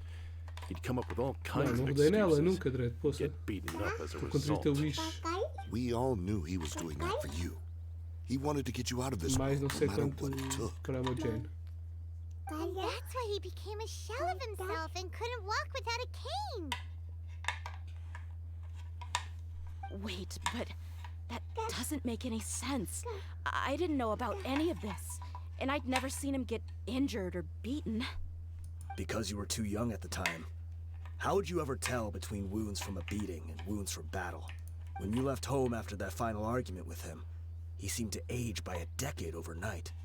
Even his hair went gray. So, even the blazing beasts were... Yep. It was all his doing. Had he not arranged them to come to you, you probably would have been reduced to a pulp before you ever left the desert. A few years ago, Boss said he needed to make another trip to headquarters. He was already pretty weak then, and we all assumed he was going to get beaten again. I suggested that he hand the role of leadership over to me, but he said there was no longer any need. DJ Play, pensei que o stream ia ser mais curto e a mulher teve que ir para o trabalho. E pronto, agora estamos no multitasking. But that night, we heard that a massive fire tore through headquarters and razed everyone's records to ash. Everyone gained their freedom that night. Many members fled, not just from our ranks, but from the other brigades as well. But how could we leave with a clear conscience? All of us who knew exactly what had happened. The boss can't have just died for nothing. Those heartless jerks at headquarters took him from us. From that point on, the sole purpose of Dakan al-Ahmar became revenge. The big fire that boss started was quite a blow to headquarters strength.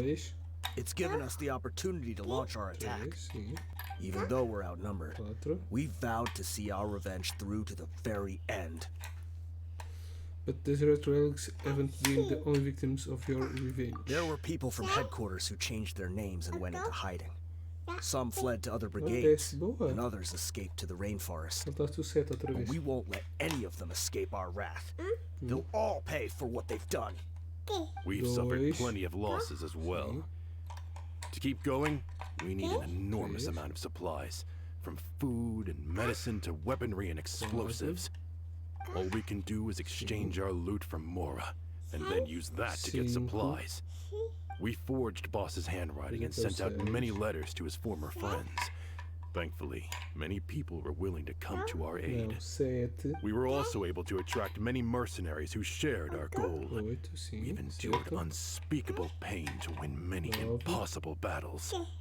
Deshret's relics have become weaker and weaker, and now we finally have an opportunity to directly strike their headquarters.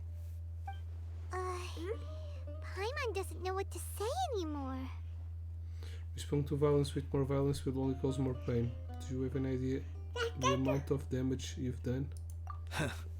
We do know right from wrong, but we were sinners from the very beginning. We do not deserve the freedom that the boss won for us with his life. Boss always loved his old-fashioned hero stories.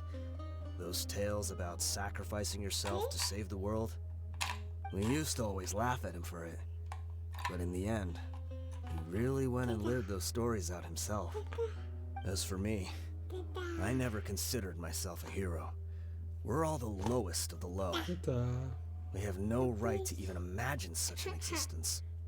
But maybe those hero stories he liked foreshadowed everything that was to come. The spirit of the hero touched all those he had saved, and more people joined his cause. Maybe we were all just acting along with the play in the beginning. But as we acted the parts and recited the lines, we were drawn in.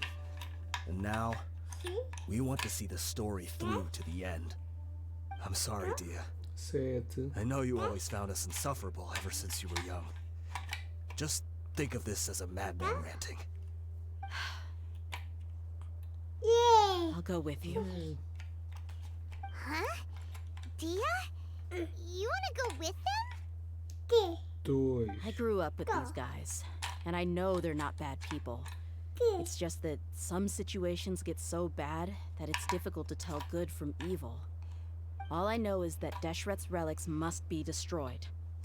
Furthermore, I want to go see the place for myself. I want to know if my father is still there. I know you don't want to get involved in this, so there's no need for you to tag along. I can do this on my own. On your side, Dea. No, I made a part of the Dunyazar to support you. Yeah. Fuck Dunyazar. Feels like we'd only regret it if we don't see this through to the end. Yeah. Thank you. Tastable. We'll be a lot stronger together with you. I bet Boss would lose his mind if he ever knew you'd join us at the very last moment like this. Considering all the losses and injuries we sustained, we can't afford to turn down someone as powerful as you. He can think whatever he wants. But the fact is, I owe him this much.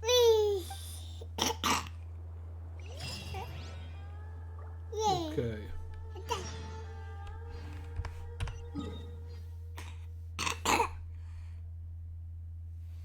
Now, where to? Better? We have to go up.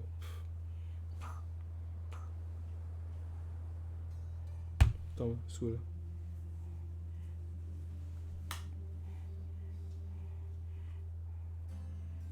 Segura. Silly Gerald, Billy Gerald. How do we go up there? Through here. Ay.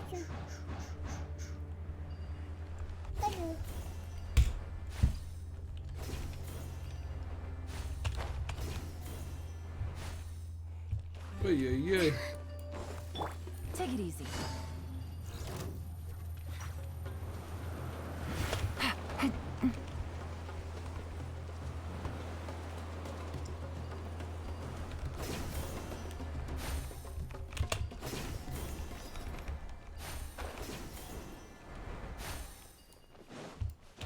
Ooh.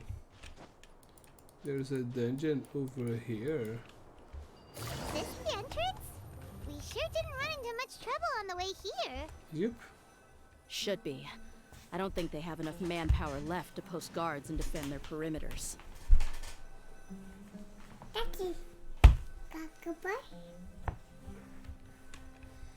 Okay, let's go in. Party. Tender? Do you want tender? I'll give you tender.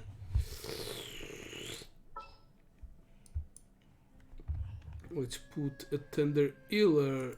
No, I don't like you. Where is the other one? Kokoshinobi. There you are. Wait for my signal. I don't even know if Kokoshinobi has all the items. Wow. Paimon didn't expect it to look like this on the inside. They should all be holed up in here. Don't know how many people they've got left, though.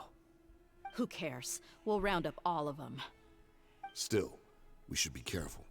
Even if they've only got one shot left, it could still take us out. One shot, one opportunity. I've fought through many situations like this before. Yeah, we'll know what they're really capable of once we've landed some hits on them. Deshret's relics may have been a force to be reckoned with before, but their name means nothing now. Yeah, they don't stand a chance with you here. I'll take the lead. I've been here once before.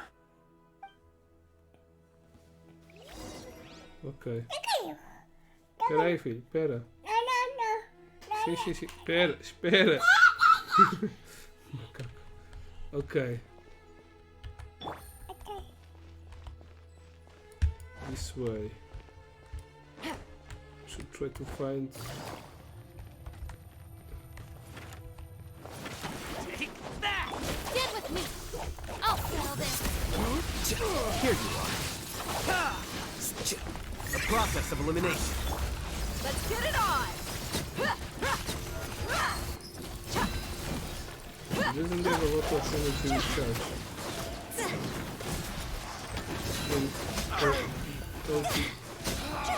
Takes a lot. Time to go! Go!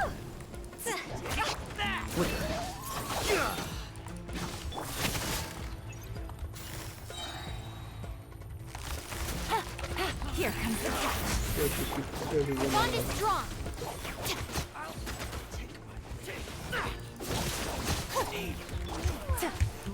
Gotcha. Lucky today.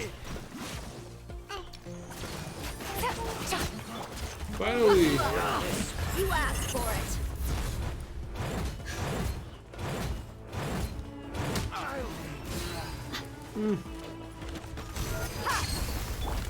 can't even control where it lands.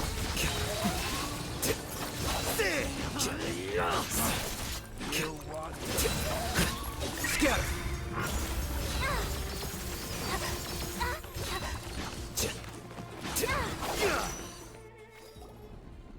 This way, follow me. We're almost there.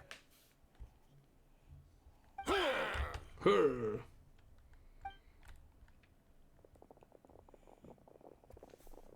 Wait! They went charging ahead without checking for any traps! And boof. They're all dead now. You guys okay? It seems like we just got trapped in here. Don't think we triggered anything else. Watch out, the enemy's coming from ahead. Well, now that things have come to this, seems we'll have to fight our way through. Don't worry about us. We knew something like this could happen. Go and take a look around. There could still be another way through. Let's go!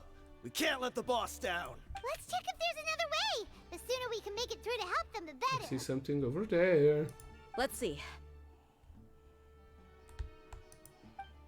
I think I see a way through over there, but it's being blocked by something. Let's try our luck with that mechanism. Okay, let's go!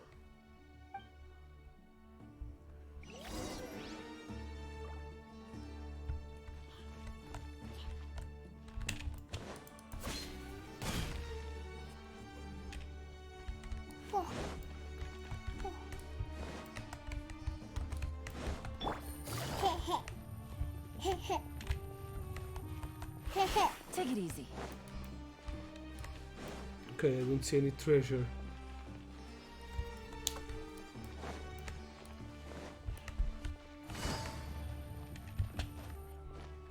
What?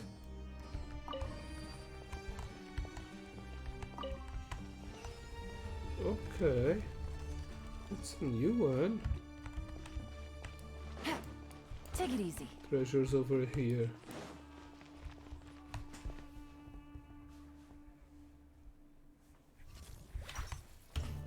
Hello, friend. Busted. Game's up. Time's over. Our bond is strong.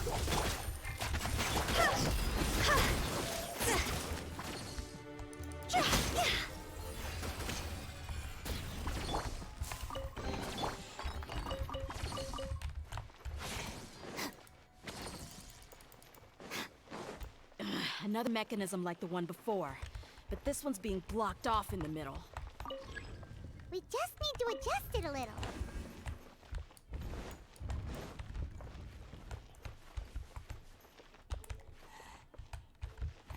Stand with me.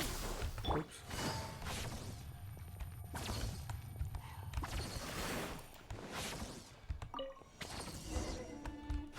Alright. That was easy. No treasures in here. Our bond is strong. It seems not.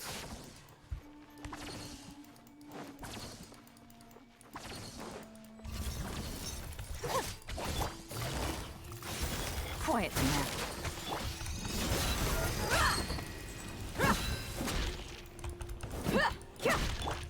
Here you are.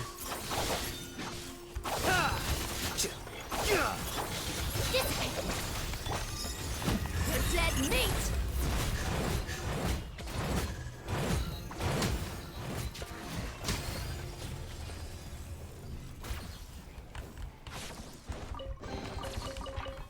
Okay, that's a good AoE.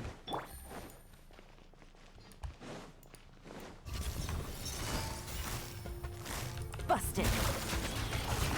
Here comes the catch.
Oh, okay.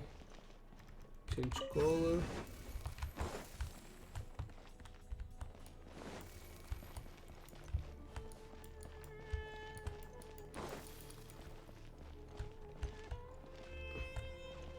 Change color.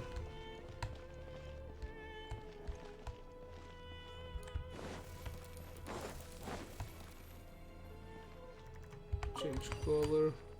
Oh, it's done. It was that easy. Ooh. Boss time.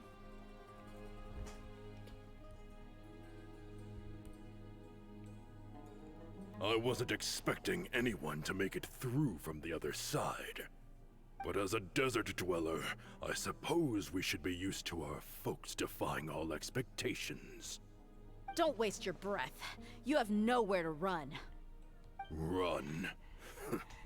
Had I wanted to run, I would have fled 1,000 times already. I witnessed the golden age of Deshret's relics. Even if I could leave this place behind, all that awaits me now are endless days of humiliation and ruin. Even now, my brothers and I still believe in one thing. The greatest should never live to remember their fall. So you want to go out in a blaze of glory? Let us draw our weapons! We will show them the true power King Deshret bestowed upon his followers. They are but two, while we hold within ourselves the entirety of the relic's glory. Wave 1, charge! Eliminate them! Where do you think you're going? Our bond is strong. Lightning Spirit Bomb!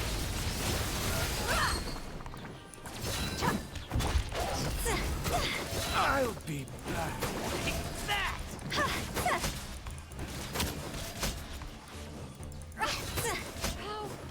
Don't think that you've won. You're just getting started.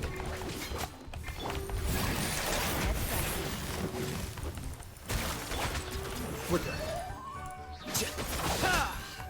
Defract. Stand with me! Regret. King Deshret will not abandon any one of his followers.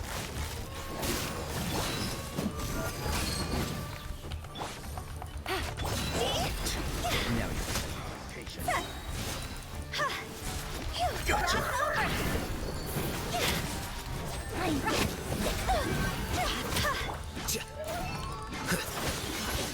Out of my way!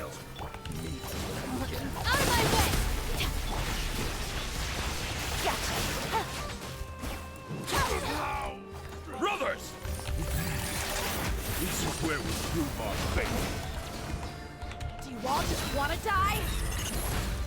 None of us plan to leave this place alive! Lord of Sand, your sacrifice is ready. Scatter. A golden slumber. The commander has finally fallen. But they're still coming at us! This place is like a gladiator's ring. They just keep coming no matter how many we beat. Yes, keep fighting! There's no need to fear, and no need to back down! This is our last stand! When the next wave comes, try to draw away their attacks. I'm going to see if I can take out that high platform. Yeah, I can do this all day. Get out of my way! Come and face me, Michel! So they've broken through the front as well. Apologies, Lord Michal. They fight like absolute madmen. No matter how much we throw at them, they just keep coming for more. Boom. Kick him. Hello. That was not good. So, it would seem like this is the end. Time to pay for everything you've done, Mitchell. You think I would give you that opportunity? I will be buried in the sand alongside all the rest of our fading glory. Hey, wait!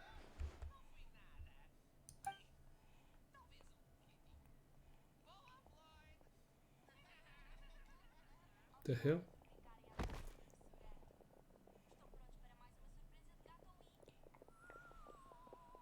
We were too late. It's over. There's no more need to fight. But if you're still going to cling on to your so-called mercenary's pride, then I'll give you all a good beating as well.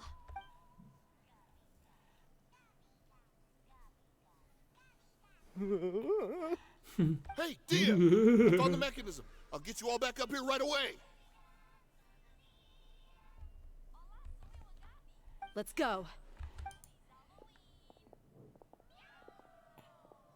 Woohoo. Okay, is there any treasure in here? Yes, there is. This way.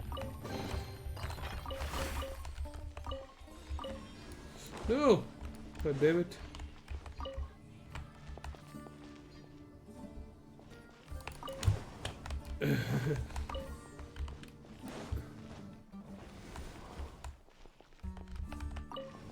Oh, okay. I need to activate up in here. Who are you filthy rats? And why are you always pestering us? You call yourself a member of the infamous Deshret's relics and you still can't even tell who's made it all the way to your headquarters? Who knows what intent a bunch of rats may have? We try to catch a couple, and you all just show up on the other side instead. How are we supposed to figure out what you're after? Hey, have you ever heard of a man by the name of Kusela? Why would I know? It's not like I'm in charge or anything. This is your last chance to talk. Hey, I said I don't know anything. I'm just an average member here. I'm telling the truth. If you're here to find someone, why don't you look through the records yourselves? Who can remember every name and face with so many people coming in and out every day? The irony. His life became a light for so many, yet to others, it wasn't even worth remembering. Where's the records room? Answer me! It's right over there. All the files are in there. You can go through them as much as you want. It's not like any of them still matter anyway. I mean the old records room. The old records room? You mean the one that got burned down? Kusela. Ah, yeah, I remember him now. The guy who could hardly walk. Watch your mouth. That's our boss you're talking about. He was definitely faking it. We all let our guard down as soon as we saw him come hobbling in. But in the short time it supposedly took him to take a dump, he'd already gotten away and started a fire in the records room. He couldn't have possibly outrun us if he wasn't a fraud. And after that, Deshret's relics fell into complete disarray. Stop wasting our time. Okay. Every one of us here is perfectly aware of what he had done. Tell me, where is the old records room? The bad information about the members. It's just so over they there. Can just go see it for yourself if it means that much to you. There's nothing left in there but ashes. No human could ever survive that kind of inferno. Bashar, Tikriti, let's go. We'll leave the others here to guard these guys. Spare them no mercy if they try anything.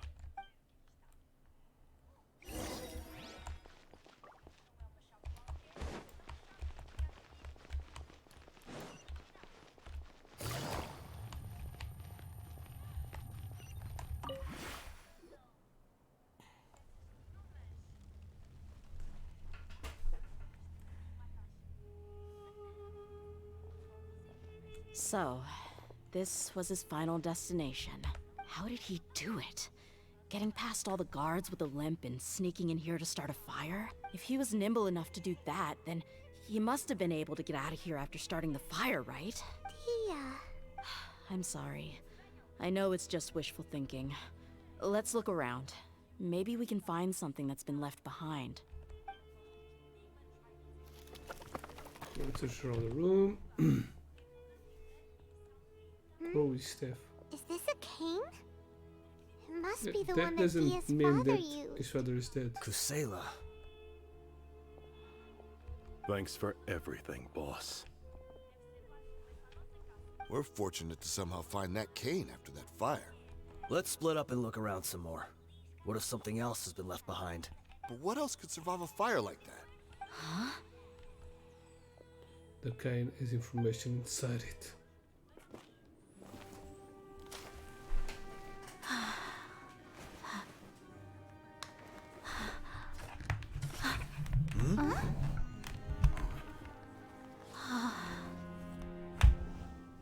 It's a sword.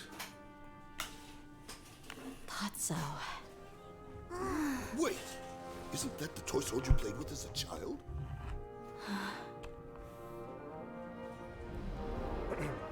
The dragon is no more, for Princess Dia has slain it. Its head now hangs above the city gates. Her bravery has brought eternal peace and prosperity to us all. Dia, come on. This is the most important line. You can do it. But Dia, you defeated the dragon. Everyone's waiting for your speech. Still too shy, huh? All right, I'll do it. I hereby proclaim our victory. Evil shall plague us no more.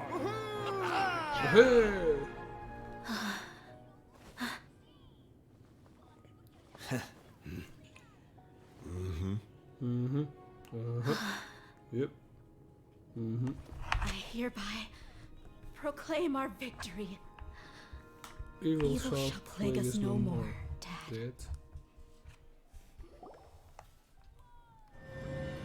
The whole story was shared with the Corps of 30, which finally joined the investigation in the name of Restoring Lord. Just remember the cut. Really? Really? Oh my fucking god. What's this? We got you some snacks and drinks, all on Paimon's tab. Don't you remember? You asked Paimon what she would do if she were to wake up tomorrow with loads of money. And Paimon said that she would get boatloads of tasty snacks. You looked super confused at the time, but said it was an adorable thing to say. Yep. These opportunities don't come by often. So today, Paimon's gonna treat you to a special crash course on Paimon's life philosophy. She rarely spends her allowance on other people. It's really my treat. But you get the point. Hey, come on! Paimon's not that stingy. Yes? Jeez. Anyway, the point is that you should eat to your heart's content. You'll feel better for sure once you've gotten something in your tummy. Dunyarzad will also be here shortly. She's already heard that we're back. Aw, thanks you two. Honestly, this is very unlike me. I just had a lot on my mind on our way back, so I didn't know what to say. My chest was filled with all kinds of intense emotions. They just shook me even more than all the feelings we've shared during our previous adventures. But when everything came to an end, those emotions also vanished without a trace, and I was left feeling more empty than ever before. It was as if I'd lost the thing that was most important to me. Everything just happened so fast. Yeah, you're right. To many mercenaries, Mora is the most important thing in the world. But perhaps to us, it's the most worthless thing of all. Idrisi and the others all used to say that they would quit if there was no Mora to be had. But when it came to avenging my father, there was no Mora to be made anywhere. My reality shattered when I found out that the father who always told me hero stories was in fact a bad guy. But look at me now. Am I any different? Despite all my promises about never forgiving him and never trying to understand him, I still went to such lengths to find out the truth, and nearly even shed tears for his sake. We're hypocrites. All of us. Should never question your true feelings, though. Yeah, you're right. It's just a pity that we often only recognize our true feelings after it's already too late. You're back! Are all of you alright? Your sister. Ah, there she is. Yeah. Many people from the Corps of 30 came over, and I just wrapped up everything with my dad. All I can do now is wait for their verdict. Huh? Dia, you're looking quite down again. Paimon will explain. A lot happened while we were gone. Once Paimon finishes telling the story, Dunya's heart begins to cry. I'm sorry. I really should have controlled my emotions better. I just... It's all right, my lady. You were hurt by all of this as well. Truth be told, I'm starting to feel a little guilty watching you cry like this. Dia, your pain must be even worse. You shouldn't need to comfort me. Hey, don't worry about me. If anything, this whole thing has finally shown me the difference between illusion and reality. My father probably thought that people could settle into new lives as long as they moved to a new environment. That thought has even crossed my mind a few times. It's like saying, what's wrong with adapting to a new life? However, there was always something deep within my mind that refused to accept it. This impulse brought me great turmoil, and even made me feel ashamed for turning my back on your father's kindness. But now that I consider it again, it all makes sense. The desert sands are a part of who I am, and I will never be able to lead a peaceful existence. I understand how you feel. That doesn't mean I won't be making any changes to my life, though. As an example, I'm now thinking about taking on some small odd jobs. It's just like Idrisi said. I also want to catch up to my father and become a character in his play. Even if the ending of the story may be childish and ridiculous, it won't really matter. Isn't that neat, though? Oh, you'll be a whole new kind of mercenary, one that's not out for Mora. Why don't we go for a change of scenery once we finish eating? What about stopping by the Grand Bazaar again? Right. You said you wanted to get a rug for your family. We'll come along too. It's always more fun when everyone's together. I can't thank you enough for taking care of me this entire time. Hey. Oh, go to bazaar.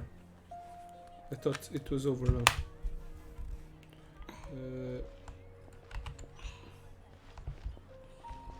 We have an entrance up there.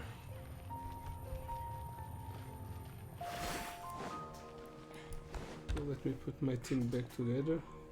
É para baixo, filho. É para baixo.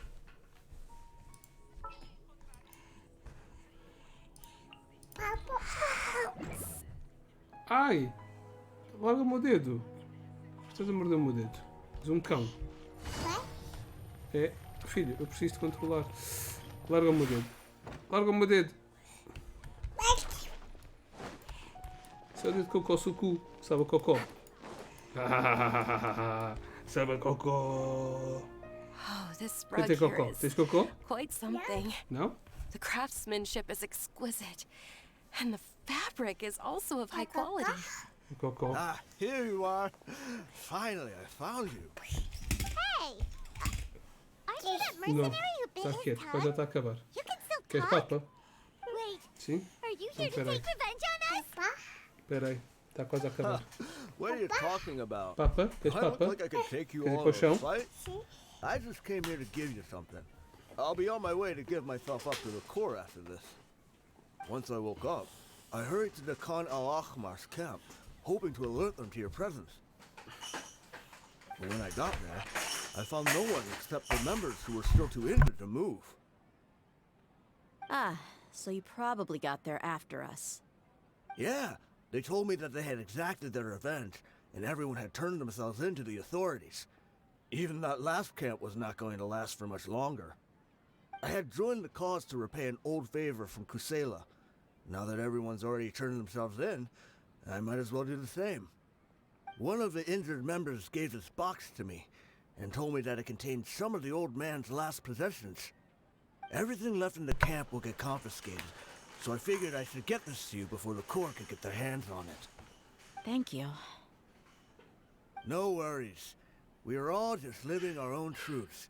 There's no need to comment or judge anyone It's for it. information about her father, probably. So this box contains everything that Dia's father left behind. Huh. It feels lighter than expected. Well, back in the day, the first thing he did with any Mora was spend it on things like drinks and meat. But let's see what's inside. What's this? Nudes of your mother. It's just a bunch of junk. Ugh, it kinda stinks. Perhaps it's just been left unopened for too long. A handwritten copy of a storybook. The paper's already yellowed, and it looks like it's about to fall apart. It was against the academia's rules to possess books for personal use. If he was going to break that rule, he could have at least copied something useful. That probably means this was really important to him. Não, deixa estar o clip-clop aí. And here are a few bags of children's snacks. The packaging's completely deteriorated. Maybe that's where the smell was coming from. Did he get those for you? Yeah, but here's the thing, though. Even when I was a child, I was never a fan of these kinds of snacks. He'd always say that he got them for me, but in the end, he always ate more than I ever did. Who even leaves snacks in a box like this anyway? Isn't that just common sense? Forget it. Let me see what else is in here. A razor, some buttons, some round iron tiles, a wooden toy puppet, a wool scarf, which from the looks of it probably belonged to a woman, and a hair clip? Why are these things here? I'm suddenly feeling a little scared. I'm sorry, my lady, but this is just the kind of man he was. He probably saw this box as some kind of personal trash heap and dumped any and everything in there. 2 empty liquor bottles. Tell me, you guys, are these the kinds of things that a normal person would leave behind?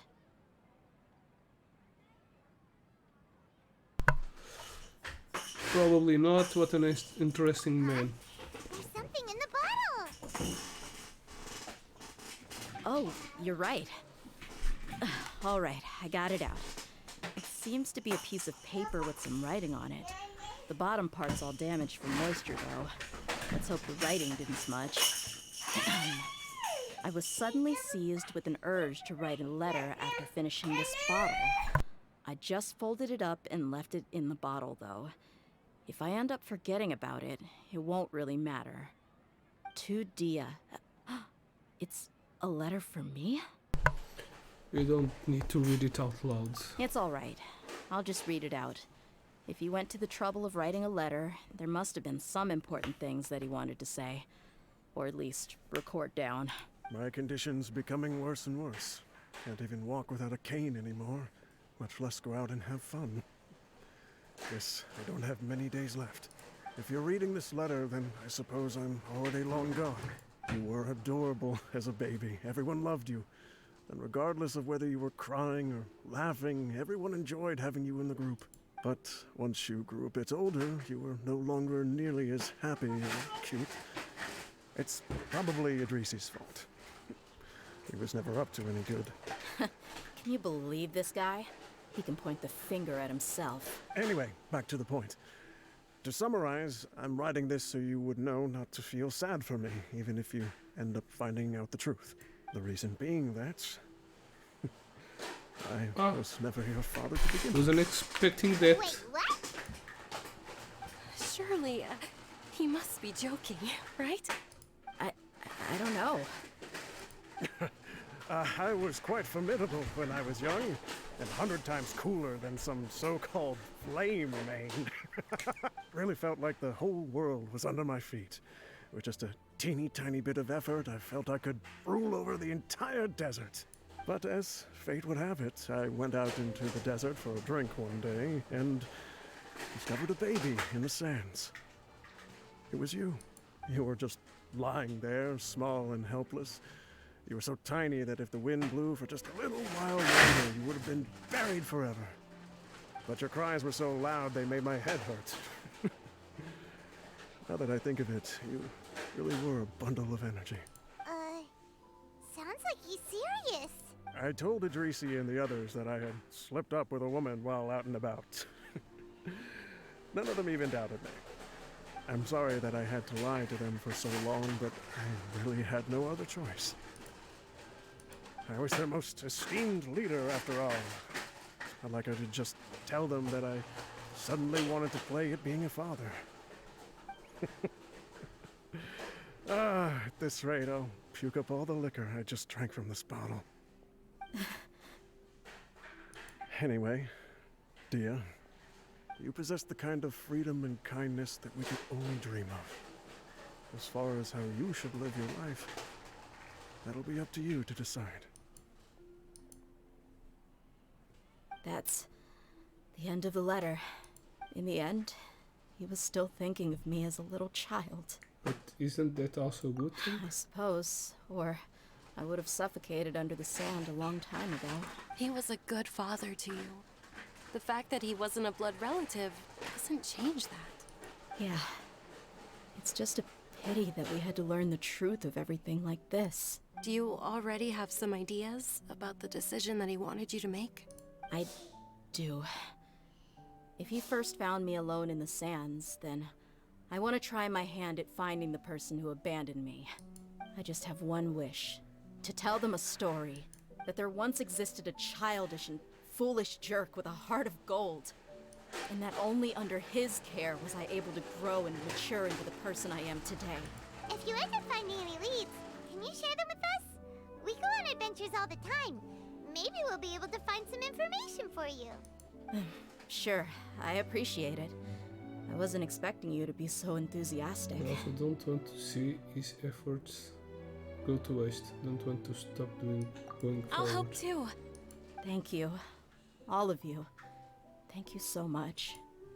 My life has certainly had its twists and turns, but I've always considered myself lucky. Because no matter where I've gone, I've always been surrounded by incredible kindness. And it's done.